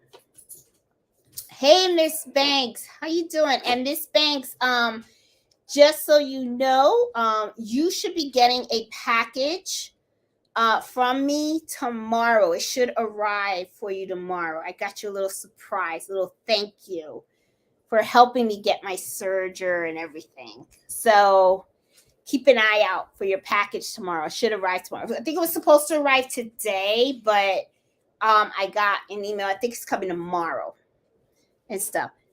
So I got you a little something. I think you're going to love it for your little sewing room. Hey, Eve, how are you? And I see Mello is really, your husband's so sweet. Yeah, J-Lo, I'm pretty lucky. Fred's a cool cat. He's a cool cat. We've been married now 12 years. Yeah, so he's cool. I like being married to him. He's a lot of fun. Very, very supportive. He really, truly is. I like his outlook on a lot of things and stuff. And yeah, he lets me do my thing and stuff. So he's pretty cool. Hey Chocolate Woman. Hey Annette, how you doing? Fred sounds like a wonderful supportive. He is. Does he have a brother for me? He has a brother, but his brother's kind of like a loner. Look at that. Look at that dog. Oh God, he's kind of a loner and stuff. But yeah, but Fred's been pretty cool. He has really been cool. And you know what's really funny too is when I talked to him about getting another machine and stuff, he's like, go for it. Just go for it, He's like, you're gonna be retiring soon, do your thing. And he's always watching the YouTube channel. Like he doesn't miss not one embroidery habit. He never says anything on the chat, but he's on there all the time. I always, he's pretty cool. I got lucky. And I met him at the bus stop. I actually picked him up and stuff because he was cute, I was the one. I made the first move. Let's see. Hey, Preston Polish, how you doing? New Jersey. I sold my first embroidered dinner napkins on Etsy last weekend. Oh, congratulations, Alicia. I think that's so awesome. You never forget your first order. You really don't. It's like it, and it is so satisfying because it's like, oh my God, somebody, bought it, So it is a special feeling. It really is. You feel like, wow, like you did it, So I'm so happy for you. And you know what? That's the first of many to come. That's the first of many to come. So, hey, Deborah, how you doing? He has good advice. Yes, he does. He would, and you know what? And he brought up a really good point, because it's true what he said. I mean, what's the worst thing that can happen? Right? You tried it, you used it, doesn't work out. Okay, so we'll sell the machine, and then you can try something else. What's the big deal? But I will say, I mean, it's kind of like, even like the sewing machine. Like when I bought the SC 1900, I mean, I had like it bothered me. I was like, oh my god, it's $1,000. It's $1,000. That's a lot of money. And what goes through your mind too is that you're thinking, what could I have done with that money? Like I could have, we could have paid mortgage. We could have paid our utilities. Um, you know, uh, Groceries. That's all the stuff. But I think what ends up happening is, it's really true. It's like you're always thinking about other people, and you really never like take the time to take care of you. And I know that I was kind of like that for a very long time, because it's kind of funny, because it's like, even like when we used to go out, right? I mean, I would be running around, and we're going to an event, and Carlito looks great. He's got his haircut and everything, and he's so good in his suit and everything. My husband's looking all good and everything, and then I look a mess. I didn't get my hair done. I didn't get my nails done. I didn't get anything done. And I'm going through the closet to see what still fits, because I took care of everybody, but I didn't take care of me. So I kind of got to that point, and Fred was just kind of like, just got to start taking care of you. So now it's like, okay. So I started doing that. So, I got the machine, and I love it. How long ago did you start embroidery? I actually started embroidering in 2018, something like that. 2017, I believe. So where are we now? 18, 19, 20, 21. Oh, shoot. I've been doing this for 6 years. Yeah. I think 5 or 6 years I've been doing it, Brenda. For 5 or 6 years. But I gotta tell you, I love it. I love it. Okay.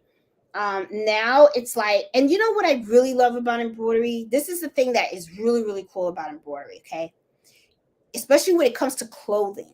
All right. Now I'm not really big into the baby stuff. The baby stuff, I'm kind of like, I mean, it's okay, but it's just, I'm not into that much. I'll do the baby blankets, but that's as far as it'll go. Now I do have some stuff on the shop, like baby, can't say onesies, because onesies is copyrighted from, I think it's Gerber or something like that. The bodysuits, I do have a couple of bodysuits in there and stuff like that, but it's really not my thing. Okay. I like home decor. I really do. I like to do the curtains. I like to do the pillows. I like to do the dinner napkins. I love home decor. Okay. The home decor is really my thing. So, and that's why I like the kitchen towels and all that kind of stuff. But, yeah, it's just, I don't know, the kid stuff, not my thing. It's really not, and stuff. Let's see. Yeah, my sister used to sell on eBay a lot too. And it was fun, and it is a lot of work. It's a lot of work and stuff. You're using the time to bring light to items that bring joy to others. We add a little of ourselves to everything we create. You know what? I got to highlight what Susan said. Cause see, this is the thing, and I love what she's saying right here. I'm sorry, Susan. I gotta highlight you, because it is true. And this is the thing that I was gonna say when I lost my thought. I think that's what happens when you're over 50. You start losing your thought and stuff like that. Maybe it's the wine. I don't know.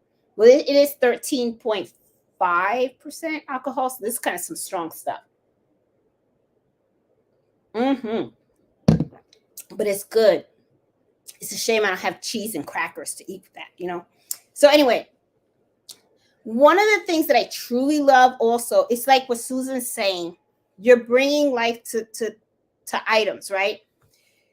What I love is the uniqueness, right? Like you would go to, back in the day, and I'm talking, years. Okay, so if you're young, you probably don't know what I'm talking about. But when we used to go to the mall, okay, because there was no Amazon back then.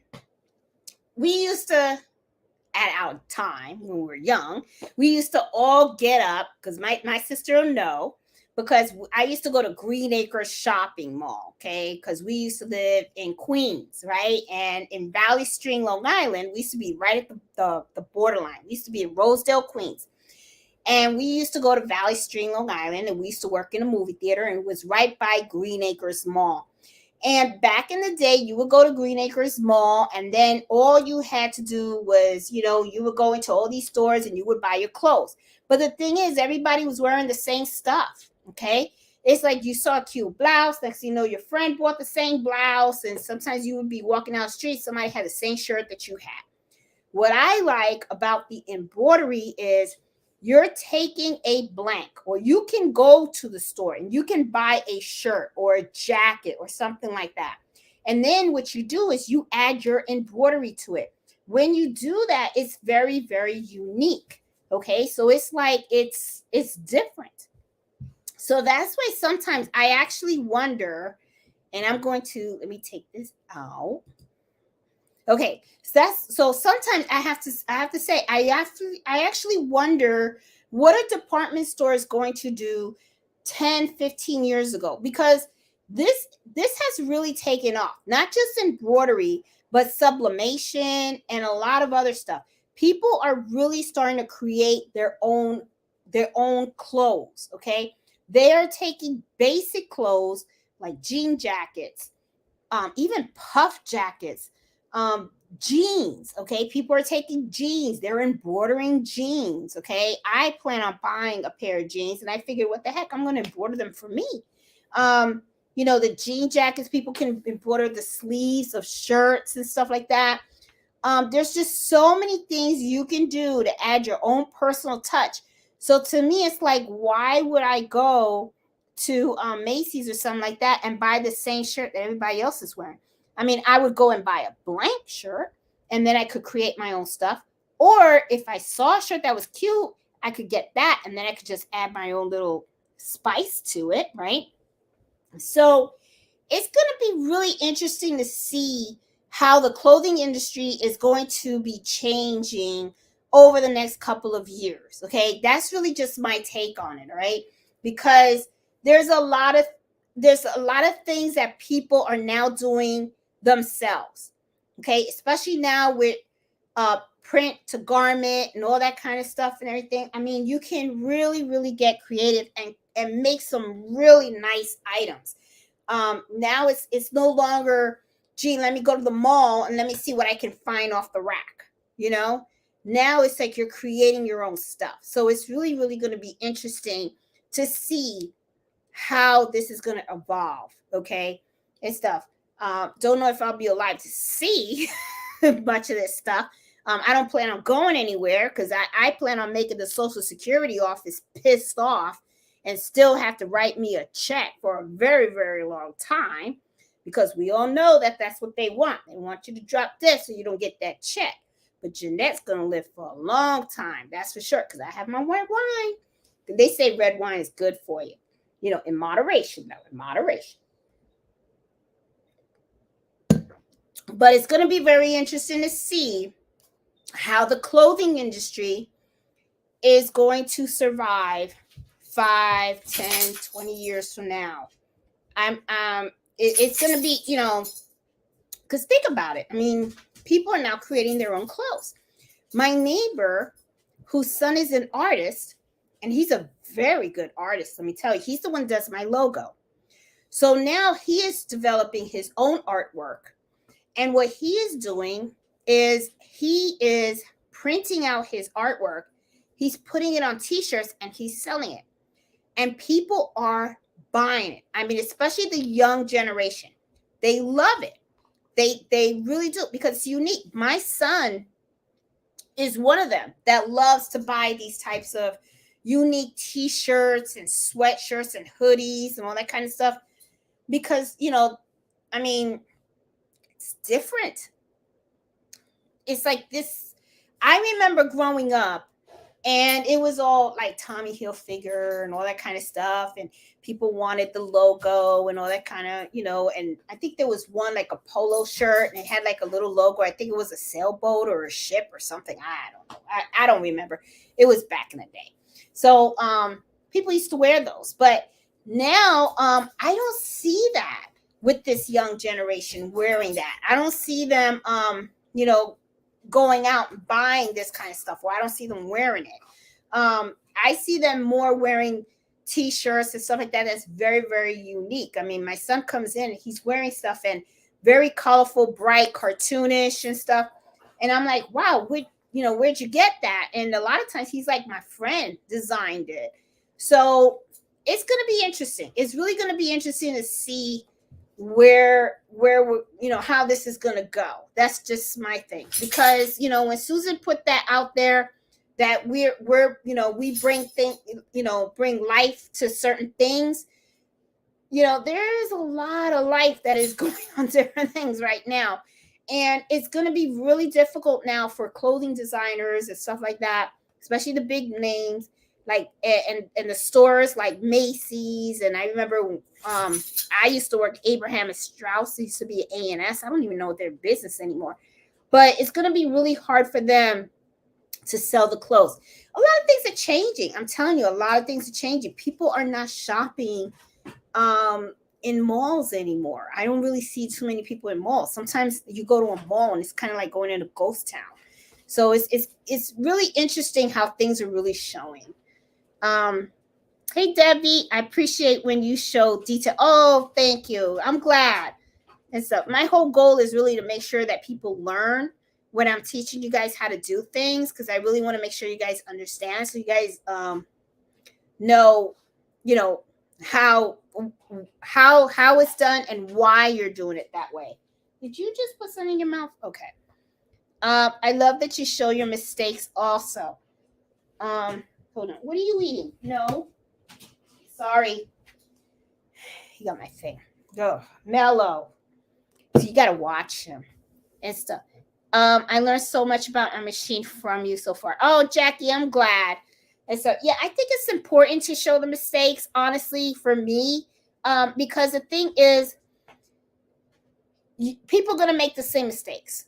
Okay. And I don't want people to think, oh, that was your bone. Sorry. I'm over here pulling him away from his bone. Sorry. It's important, first of all, it serves two things. Okay. It tells you that I'm human too. Okay. And I'm going to make mistakes just like you make mistakes. Okay. I don't care what anybody says. I don't care how long you've been embroidering. I don't care how long you're sewing. Everybody makes them. We're all human. We're people. Okay. Mistakes are going to happen. But one of the things also is that I like showing the mistakes because, you get to learn from mistakes. All right. It's like, the reason why this happened is because I didn't hold the fabric correctly.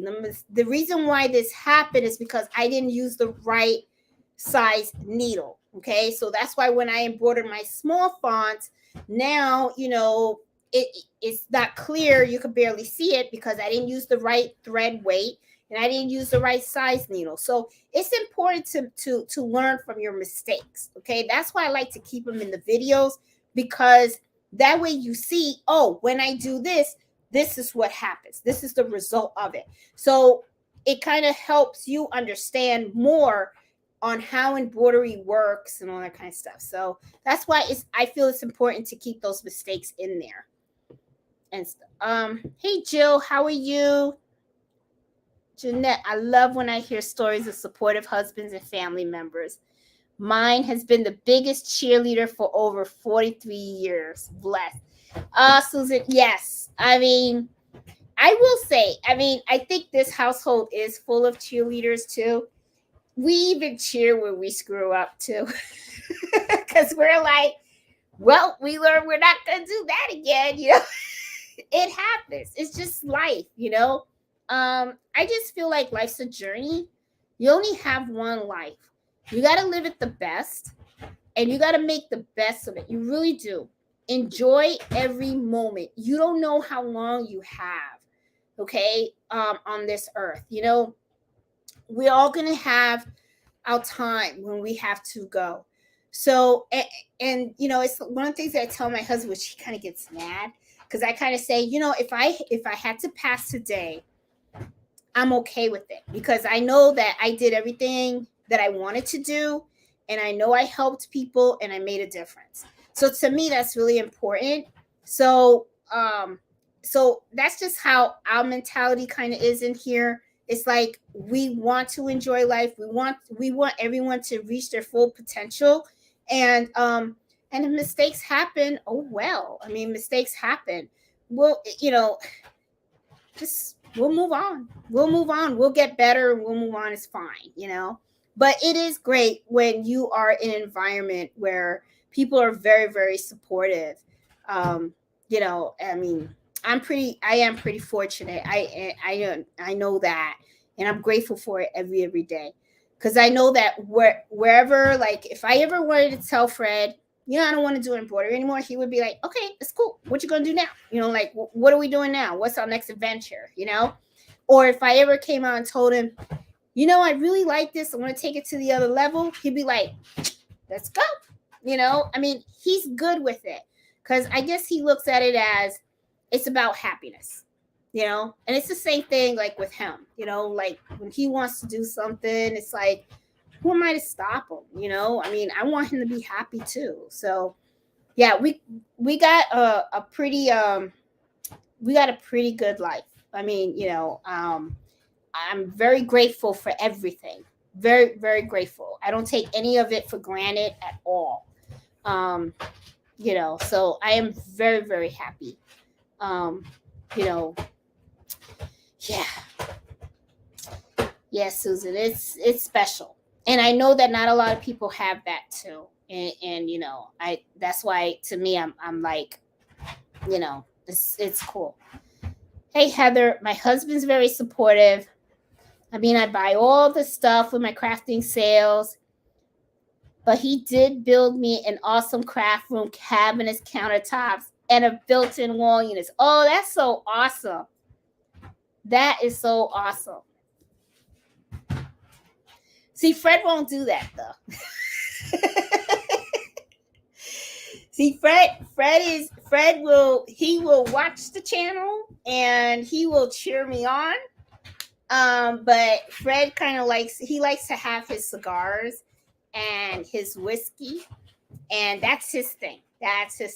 Okay, because he does work a lot. His job is extremely stressful, and he is a workaholic actually.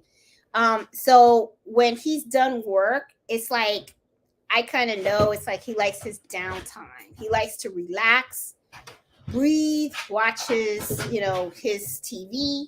Mellow's all over his bone right now. And he likes to just have his cigar and have his whiskey and stuff like that. So in the summertime, I sit out there a lot with him. I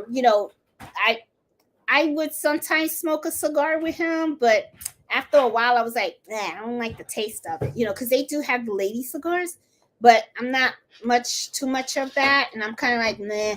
But I'll have my wine with him, and stuff. And I'll have my cheese and crackers and all that kind of stuff and everything. But I'll let him have his cigars. He could do that. Let me see. Oh, I do have a question about the speed. Okay. Hey, Annette. I have a brother, 2750, and the speed went up to 850, which I kept it at that speed when I did the embroidery. No problem. Was new to embroidery. Now I have a brother. Okay, I see you on the other one. Hey, Demikio, how are you? Let me see. Oh, okay. All right. Wait, hold on, Demikio. I will get back to you. Let me fit. Now I have a brother VM52, and it goes up to 1,000. Okay. I think I tried to lower the speed, and it went down to 600. Is that a good speed? And I didn't have any problems with the high speed.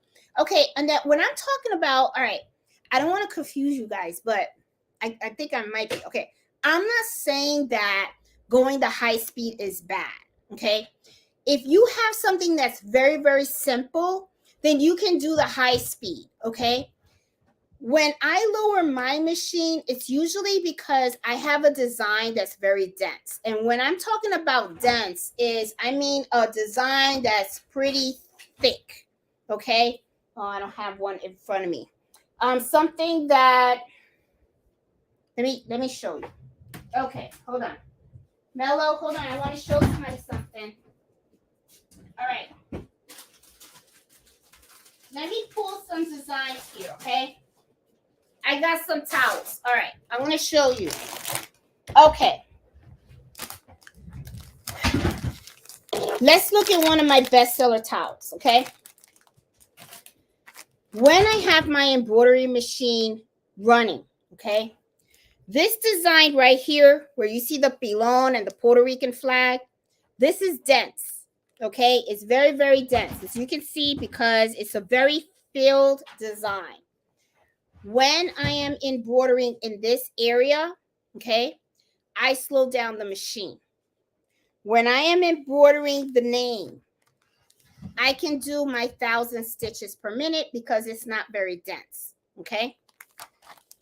Here is another towel that I make. This is a new good seller of mine, okay? As you can see, look at the design. The design is not very dense. It's not filled, okay? It's not like a very filled design compared to this one, okay? If you look at this real closely, you see how filled that is, okay? And then you look at this one really closely right here.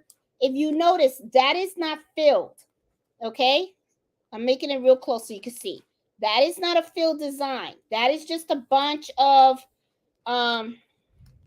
this is just a bunch of lines going back and forward, okay? It's not filled, okay? When I do this, okay, I can do 1,000 stitches per minute. I can go top speed because it's not a very filled design. But when I am doing a filled design, that's when I lower the speed, okay? Now, the thing is, the quality of the embroidery. Sometimes what happens is, Mellow, give me that. You got my patches. That dog. And then look at the face I get. That dog. Okay. Sometimes what happens, I love you too. Okay. Now, what was I saying? See, you distracted me. Okay. What happens is if you go really fast and you have a very dense machine, what could end up happening is the needle is going really, really fast. And then sometimes what will happen is the thread can kind of rub up against it. And sometimes you can have like little fuzz. Okay. Sometimes it depends too on a lot of things. Okay. It can depend on your needle. Okay. Is your needle dull? Okay. Because remember, you're supposed to change those needles every 8 hours. Okay. Needles get dull. And when the needles get dull, then what happens is when it starts to puncture your fabric, it's making a bigger hole. The other thing also is the thread. If you get, different types of thread are different. Now, I haven't really had an issue too much with different types of threads, okay? I've used a whole bunch. I use the Sim thread. I use the Brother thread. I use the Madeira. I use the Nanny thread. I use the Candle. What else I got over there? The Glide. Okay, I use the Silky. I use the Floride. I say fluoride, but it's the Floria, whatever. And I've had some issues, but not that much, especially when I slow down the machine. When I slow down the machine, I don't get that much of the threading of the thread. Okay.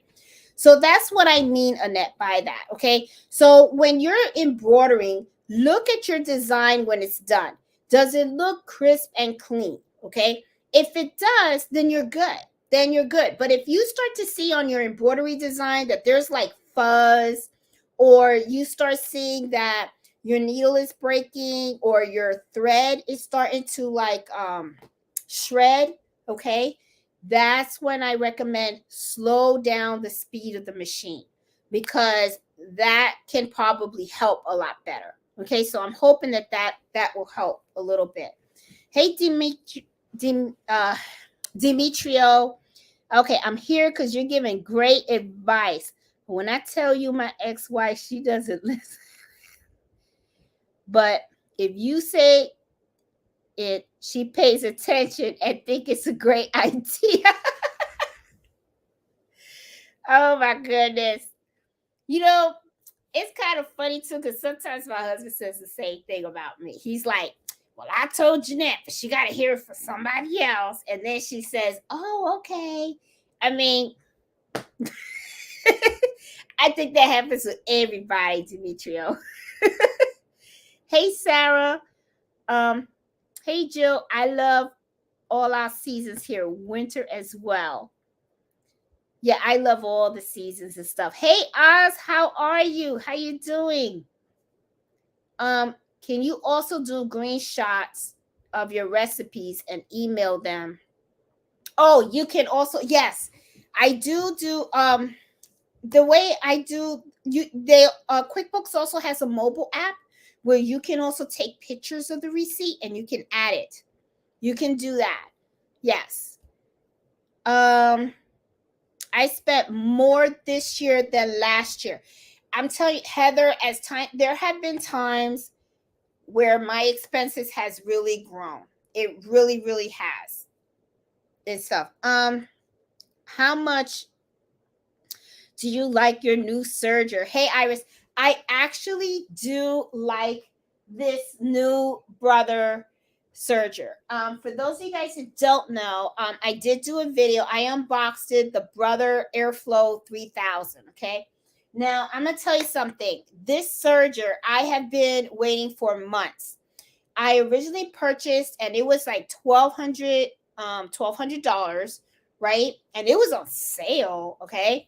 But thankfully, Miss Banks, she was watching a video, Sewing Machine Plus, okay? And they had the serger, and they were saying it's on sale for $12.99.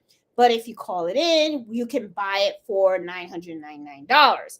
So she texted me and she said, hey, did you see this? And she was like, it's $999. Call them.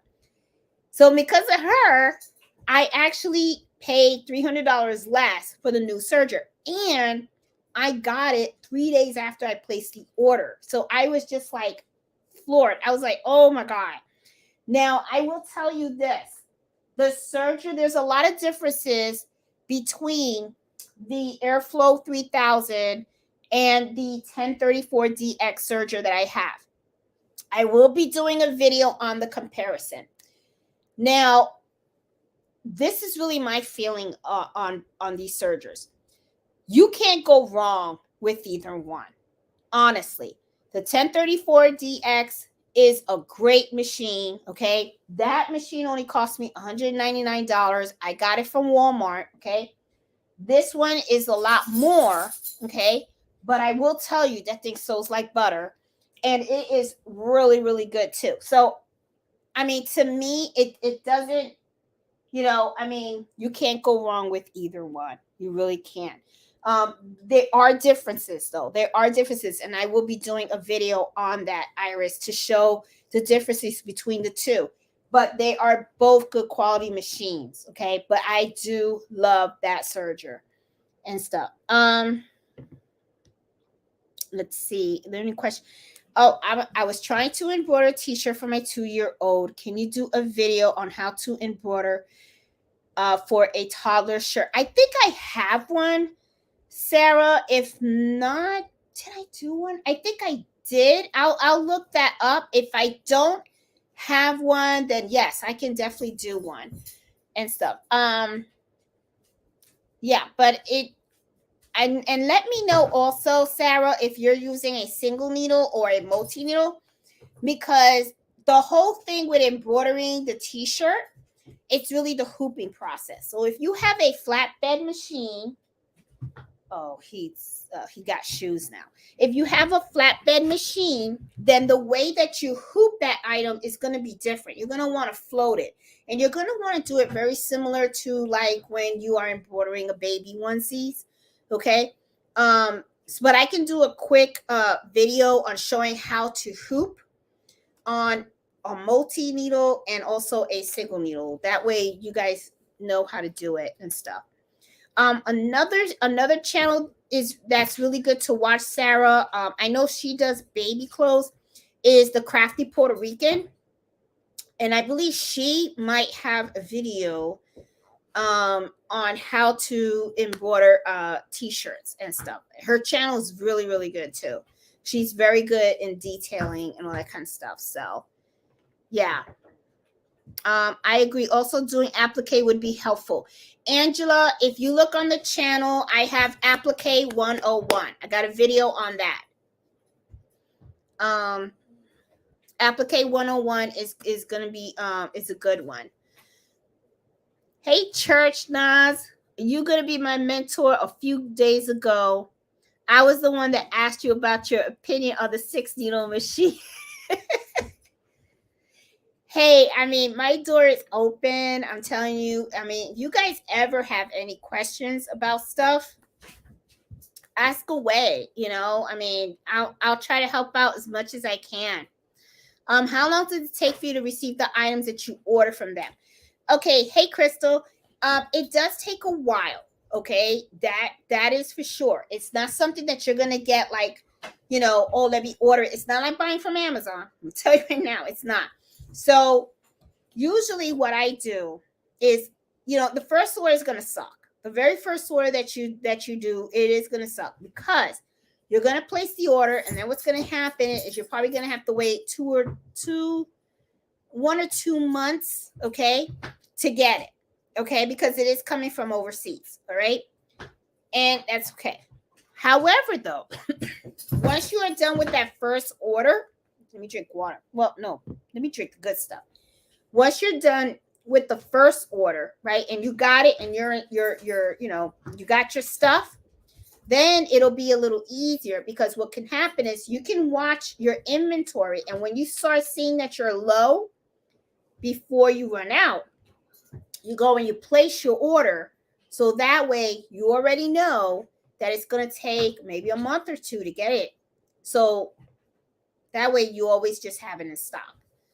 So Crystal, it does take a while because you got to remember it's coming overseas. But the way I look at it is spending all that extra money really worth it just to get it tomorrow? I'm just saying. That's all. I mean, to me, it's all about saving money. So I'll wait. I'll wait and stuff, and I'll buy the 1s or 2s until I get my stock. That's how I do it.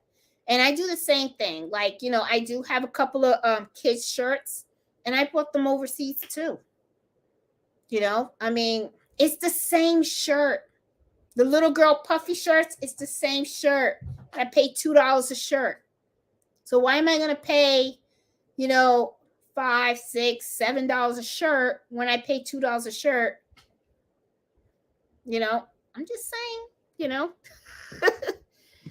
Hey Ozzy, how you doing?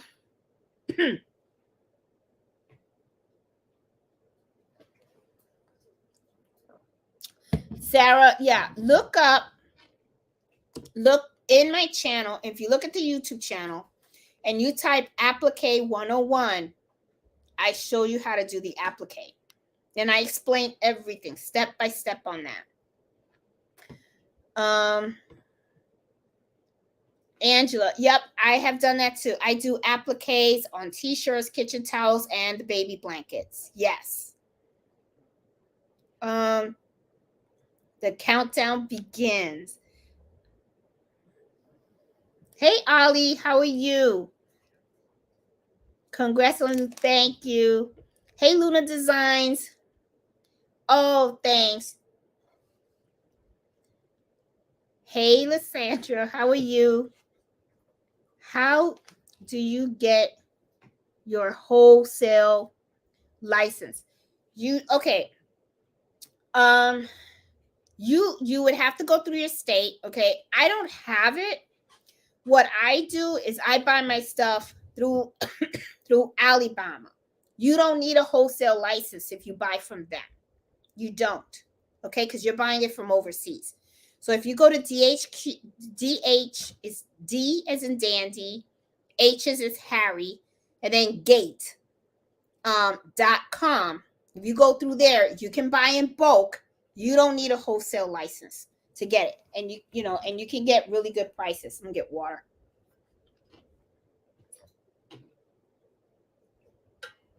Hey, Leanne.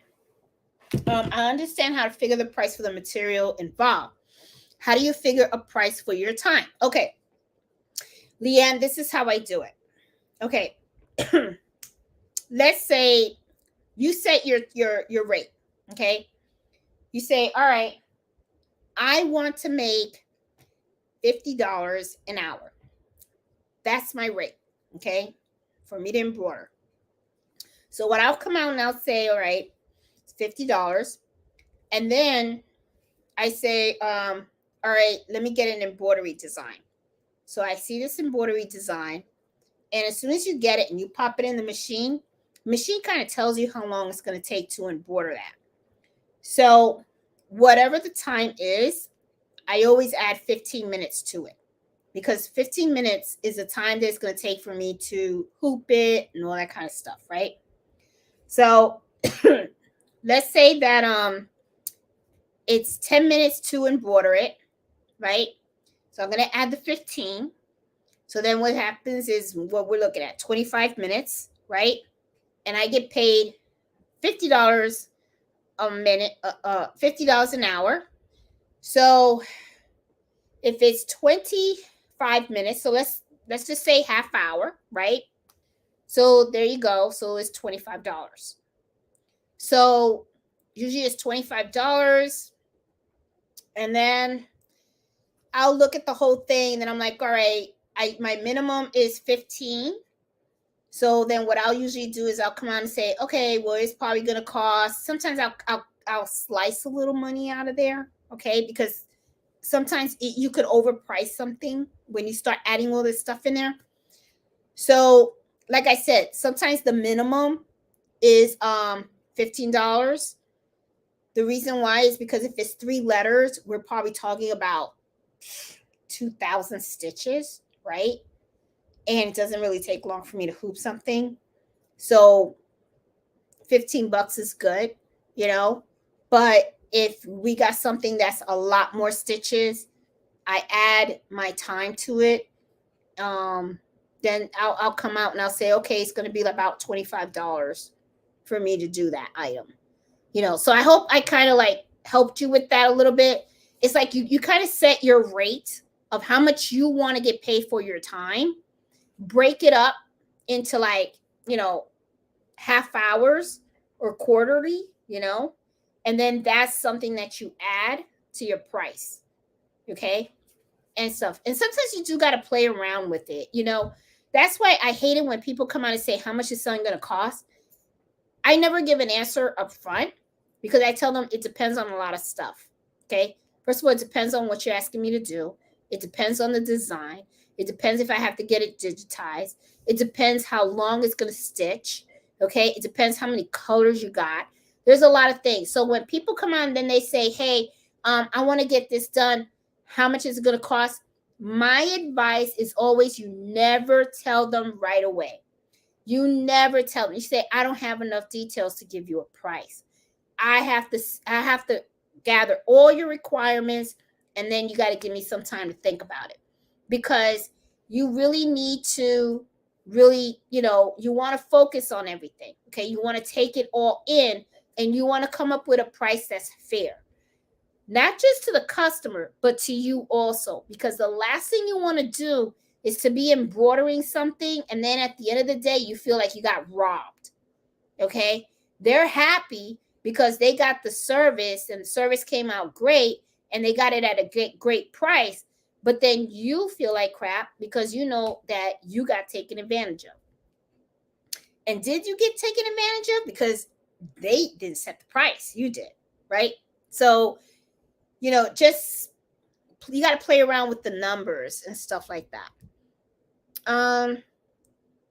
Hey Costa, speaking of messing up, just messed up the applique on my husband's hoodie as you were talking, but he didn't think it was awful. It taught me what to do differently. We all learn from it. We all learn from the mistakes. We all learn from it. Thank you for your knowledge. Oh, you're very welcome. Hey Brenda. Been embroidering for about like 5 years now. I struggle with getting customers. I've only sold to my mom and church members. Any tips?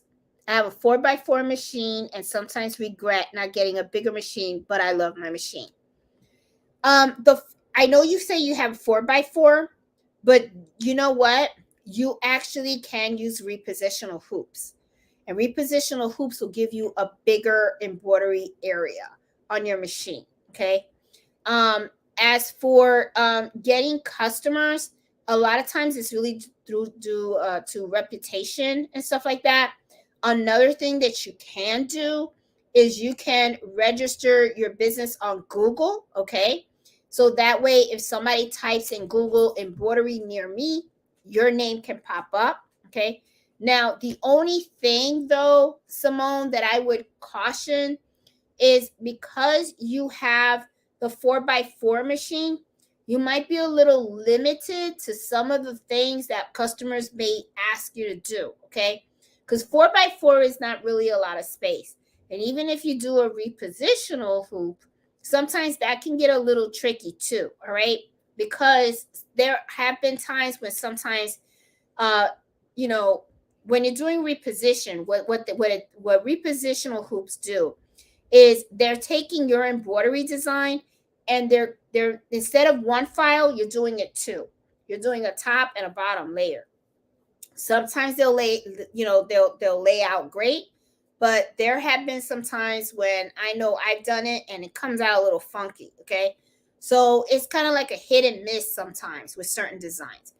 So, eventually you're going to have to, if you want to do it as a full-blown business to really like offer really good embroidery services, you're going to have to level up a little. They do have machines. You could probably get one that has maybe a 6x10 hoop. Okay. They have those. I think there was someone that was asking me about it and I looked it up and I think it was like $1,200 or $1,300, but it was the embroidery machine only. Okay. It wasn't like the SC 1900, which is, when it says SC, that's sewing and embroidery. Okay. It was just plain out embroidered, but it was a 6x10 hoop, which to me is a decent size, but it is a flatbed too. Okay, so you got to remember too that you got your flatbed machines and you got your multi-needle. Now, a lot of times people have this perception that a flatbed embroidery machine is really not a good machine. No, they're good. They are good. They're just as good as the multi-needle. The problem, the real big difference is the arm. Okay, the multi-needle has the arm, so it kind of like makes it a little easier for you to do like bags and stuff like that. But a lot of times, for you to get more customers, I would say register it on Google.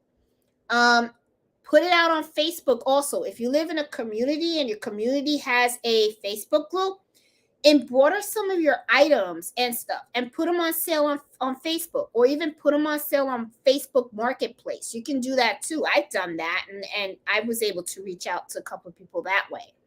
So I would, just try different stuff. Hey, Churchman, imitated about applique. Should not be imitated by it at all.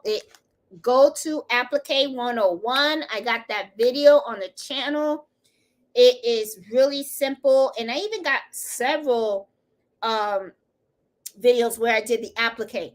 Recently, I did a towel. Not towel. I did the blanket for my son, okay, for Christmas. That was applique. Okay. All I did was I used a towel, okay, to fill in the applique for him. All right. So there is, I have a lot of videos out there where I have done applique. It is not hard at all. Okay. It really isn't. Hey Tracy, get back to crafting. Yeah, I know. Been, oh my God, 2 hours. Hey Church Naz. Okay, I want to make sure. I like what you said about there being a lot of personal items in Spanish not being. Yep, I plan to embroider a lot more in German. Yep. And you know what? Yes, Costa. And I told and you would be surprised. I mean, there was one lady, she was from India, and I don't know what they speak over there. I think it's Hindu or something. I don't know what it is. But what she did was she wrote on her computer what she wanted the kitchen towels to say in their language. Okay, I took that, I had that digitized, and I actually embroidered a whole bunch of kitchen towels with her. You would be surprised how people would love to get things in their own. So I was even like, I only know Spanish, okay? But if I bet you that if you embroider kitchen towels in Korean, Japanese, German, French, in all these different, I mean, you would be, it's, people would love it. People would love it because it's unique. It's unique. I mean, I understand we all talk English and all that kind of stuff and everything, but a lot of people are very proud of their cultures and who they are. You know what I'm saying?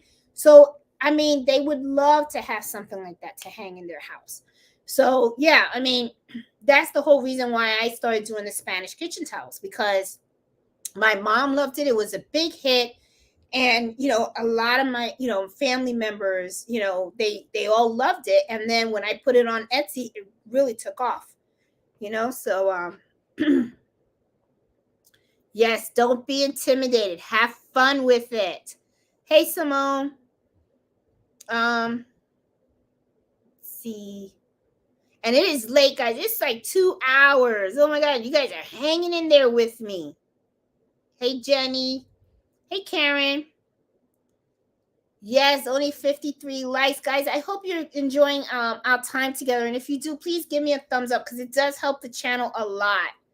And I hope that I am providing information that is helping you guys. I mean, and if you guys want me to cover a topic or something like that, let me know. I'll do the research, and then we can talk about it on Fridays. And I'm going to keep those videos coming. What's the starting price for a brother 6 needle machine? Okay. Sorry. A lot of times it depends on the state. Okay. They have different prices in different states. I don't know the current. Okay. I know that the 15 needle, the 10 needle that I have costs $15K. Okay. And I think that's about 14,000, something like that. 14,999. Believe the 6 needle is probably maybe 9 or 10 grand. That's what I'm guessing, Ro. I'm not sure. Yeah, but I think it's around that price range. Now, and I know this is a lot of money, and I got that, but it's something to think about. Like what my husband said. He was saying, okay, it costs that much. Fine. They did have that 0% interest financing. Okay. So when I did that, it was, the bill at that time, it was like $239 a month. Okay. So, when I looked at that, my husband was like, you make more than $239 a month selling your embroidery stuff. So it's like the machine pays for itself. So he's like, I don't see what the problem is. So I was kind of like, oh, he was right. So that's why I was like, I felt comfortable taking the plunge on the 6 needle. Okay. And then what ends up happening is because I had the 6 needle, I was able to pump out more and do more. And because I was able to do that, I was making more. And then when it came down to getting the 10 needle, I was very, very comfortable because I actually knew that the machine was actually going to pay for itself. Okay. And I wasn't paying interest, right? As long as you make sure that you pay. Now, that's the key, though. That's the key, is that you make those monthly payments. Okay. So, and I'm a very money conscious person. So usually when I see something and it says 0% interest, I love those. And but let's say they say, oh, you got to pay it off in 36 months. Well, guess what? Jeanette's paying it off in 30 months. The reason why I do that is because I want that statement to have a 0 on it. Because if we have any type of misunderstanding, we got plenty of months to talk about it before you think you're going to charge me any interest. Because you got to remember, and you can't miss a payment, because once you miss that one payment, the deal's off the table, and then they're going to charge you interest from the day you got it. So you got to be careful with that. So, but if you are good with your finances and you pay your bills on time and all that kind of stuff and everything, then that's a good way to do it. That's a good way to do it. So just an idea. Let's see. Yep, give out business. Yep, the business cards. That's another one. Hey, Denise, how you doing?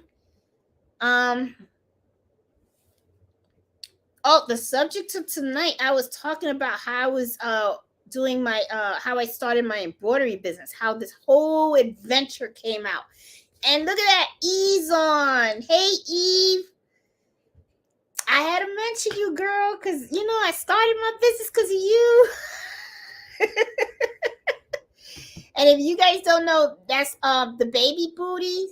She does embroidery on her YouTube channel. She does embroidery and rhinestones. I haven't gotten into the rhinestones yet and stuff, but she does some beautiful stuff.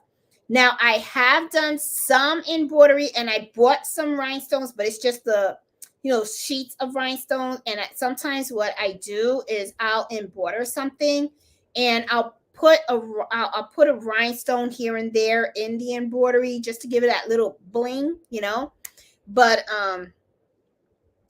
but she has really good videos on embroidery as well. She really does. Her and the Crafty Puerto Rican and Liliana. If you know Spanish, I mean, her channel is really, really good to do it. And also, just wanted to share with you guys, I was talking a little bit with Liliana today, and we are going to collaborate on a video. I don't know when it's going to happen. It's going to probably be an embroidery happy hour where I'm going to have her on, so that way you guys can meet her and get to know her channel and all that kind of stuff. She has been doing embroidery for over 20 years. And if you guys have seen some of the stuff, I mean, she's big time. I mean, she is big time. She has done embroidery for NBC, for several, big names. She is very, very good at designing clothing and all that kind of stuff, patches and all that stuff. I mean, she's out there. So I talked to her and, she said, yes, she would love to do an embroidery happy hour with me. So that way, like, we can talk to her, pick her brain and stuff, and just get to know her and stuff. I mean, she is awesome. So I'm really, really looking forward to that and stuff. But I will give you guys, I will definitely let you guys know well in advance where we're going to have that. Okay. And stuff. Let's see who else. I slow down my machine every time I use it, and it does make a difference. Learn that from you, Jeanette. Oh, good. Hey, Lula, how you doing? Buenas noches. Hey, Anna. Don't limit yourself to one brand of thread. Yes, and that's the other thing, too. Yeah, don't be afraid to use different brands out there, okay? All right, guys, I know it is late. Oh, okay. Will the 8x13 fit on my brother? Yes, it will. I believe so. Because I have an 8x13 hoop, and I use it on my 6 needle. Because I believe I believe it's an 8x13 is the smallest. Oh, the mighty hoops. You want to use? Oh yes, girl. Let me tell you. Okay, no. I don't think anybody uses those hoops that come with those machines. No, I do mighty hoops all the time. Now, the mighty hoops are pretty expensive. They're like $150 a pop. I mean, I ain't gonna lie. They pricey. They out there, but they are worth the money. They truly, truly are. Okay. Now, if you go to the Facebook group though, they do offer people in our group free shipping. Okay, but you got to call their phone number and then you just tell them, hey, you can give them the name Boricua Sewing, whatever, and that way you don't pay shipping. Okay, if you order it online, I think you have to pay the shipping. Call them, so get the free shipping, because that free shipping could pay for another hoop. Okay, so yeah, but no, mighty hoops. I use mighty hoops. That's my thing. Can't wait to buy the hooping station and a mighty hoop. Oh, those, yes. The hooping station is really, really, really good. And stuff. Well, guys, I am so sorry. I know there's more out there of the comments and stuff. I see Michelle. Oh my God, there's a lot. Okay. But we're gonna be at 11 o'clock. Oh my God. All right. I don't want nobody to feel left out. Hey Shelly, how you doing? Because it wasn't decreased to, I'm glad you mentioned that. Okay.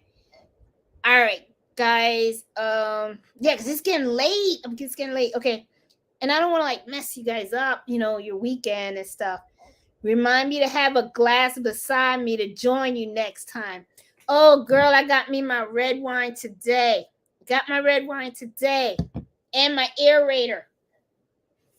See, but what's funny is because I'm talking so much, normally this bottle would have been gone by now.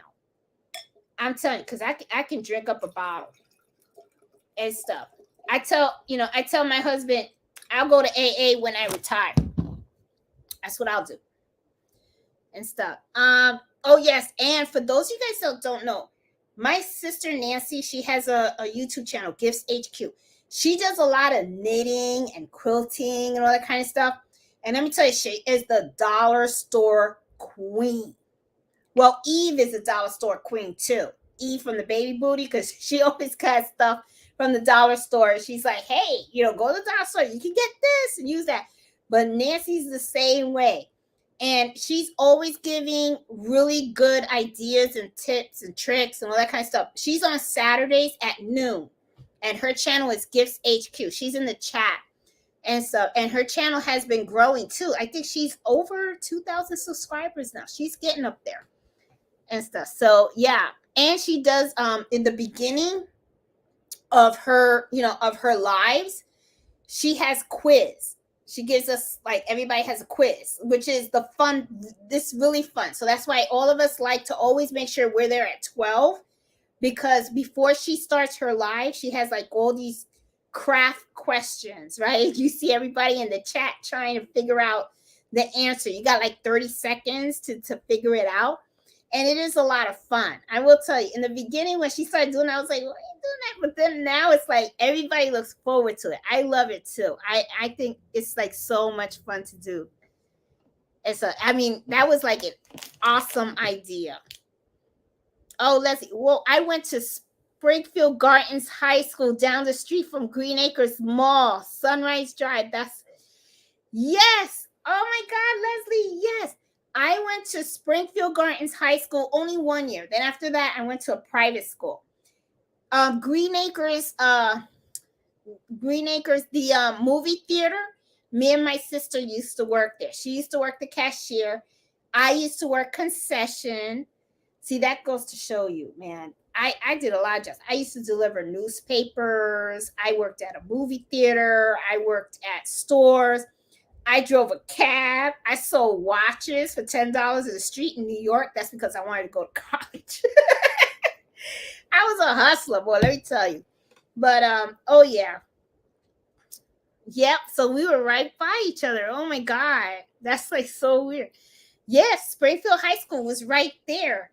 And then I went to a high school in New York, and I used to have to catch the bus all the way to Jamaica, Queens, and then catch the E train and all that stuff. Oh my God. The mall is expensive. I'm always in Goodwill. The malls are expensive. Let's see. Let's see. Oh, you live in Northern Virginia too. That's awesome. Oh, look at Miss Banks. Oh, A&S closed. Yep, and that's where I used to work. Yeah. A&S, Abraham and Strauss. I used to get all my Gucci bags from there because if you were an employee of Abraham and Strauss, you got 20% off. So I used to save all my money, and I remember I bought Nancy a Gucci bag for her birthday, and I used to get Gucci. Now I don't think you get 20% off on anything now. You know, it's like I don't even think department stores do that anymore. They're probably like super cheap and stuff. Let's see. Let's see what's going on. Hey Gail, how are you? Let me see. I did not get QuickBooks through the Etsy's bookkeeping link. And I wonder if I did that, if it would have been cheaper. I'm not, no, but Crystal, I didn't. I just got it. Hey Brenda, oh, the tutus. How do you package and ship them so they look nice right out of the box? I have seen, Brenda, I have seen people get a box of those flat rates, and I see people put the tutu inside the box so that way it doesn't get squished. I would definitely be boxing those. I would not use those shipping bags. Okay, because like you said, you want them to look nice when they pick it out. Because the last thing you want is for a customer to come out and say, "Oh, it was a nice tutu, but I got it. You know, it wasn't like packaged nicely." So I would make sure I would use like a flat rate box or something like that to put it in. Let's see. What machines do you have? Hey, Adrian. Okay, I have an SC 1900. I have the Brother 670E. I have a Brother PR10 1055. I have a Juki TL 2010Q. I also have a Brother 1034DX. I got the Brother Airflow 3000, and I got the SC 1900. And then I also have a Cricut machine, and then I also have a sublimation printer, which is a Sawgrass. Yeah, so those are all the machines that I have in my shop right now. Let's see and stuff. So and I did do a video, Adrian, on all the machines that I have. The only thing is, I just recently got the new serger, which is the Airflow 3000. So it wouldn't be in that, in that video and stuff. But all the other machines, I've had them all for quite some time and stuff. And I did do a video also about talking about flatbed embroidery machines and multi-needle embroidery machines, the differences and stuff. So those videos might help and everything. So yeah. Let's see what else is there. Hey Nadia. I enjoy mine too. Cracky Puerto Rico is saying she still loves her 1900. You will always love your first baby, I tell you. And you know what's so funny? Like Eve, the baby booty, I still see her use her first embroidery machine. She got an embroidery machine 4x4 hoop, and she still does projects on those. I see her do them when she does her lives. She'll come out and say, "Oh, we're doing a snap tab or something like that." She uses her 4x4 hoop. I'm telling you. I mean, to me, every machine is valuable. I think every machine is valuable. It really depends on what you want to do. It really does.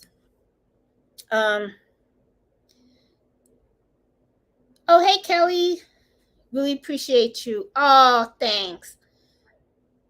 Thanks for all the information that you share. Emma, oh, you are very welcome. I mean, I enjoy doing it. I like helping people. I don't mind sharing. People ask me, how do you do stuff? I don't have a problem with that. There's enough there for everybody. There is enough for all of us to be successful. You know, so I have no problem sharing. I really don't. Good night, Iris. Um, Andrews. Oh my goodness, people! Everybody's from Queens. Well, guys, I am at the end of the chat, and if I missed you, I'm so sorry. Hey, Guinea, how are you? If I missed any comment or something like that, or if you had a question and stuff, I am so sorry. But do shoot me a message through Messenger or something, or put the question that you have on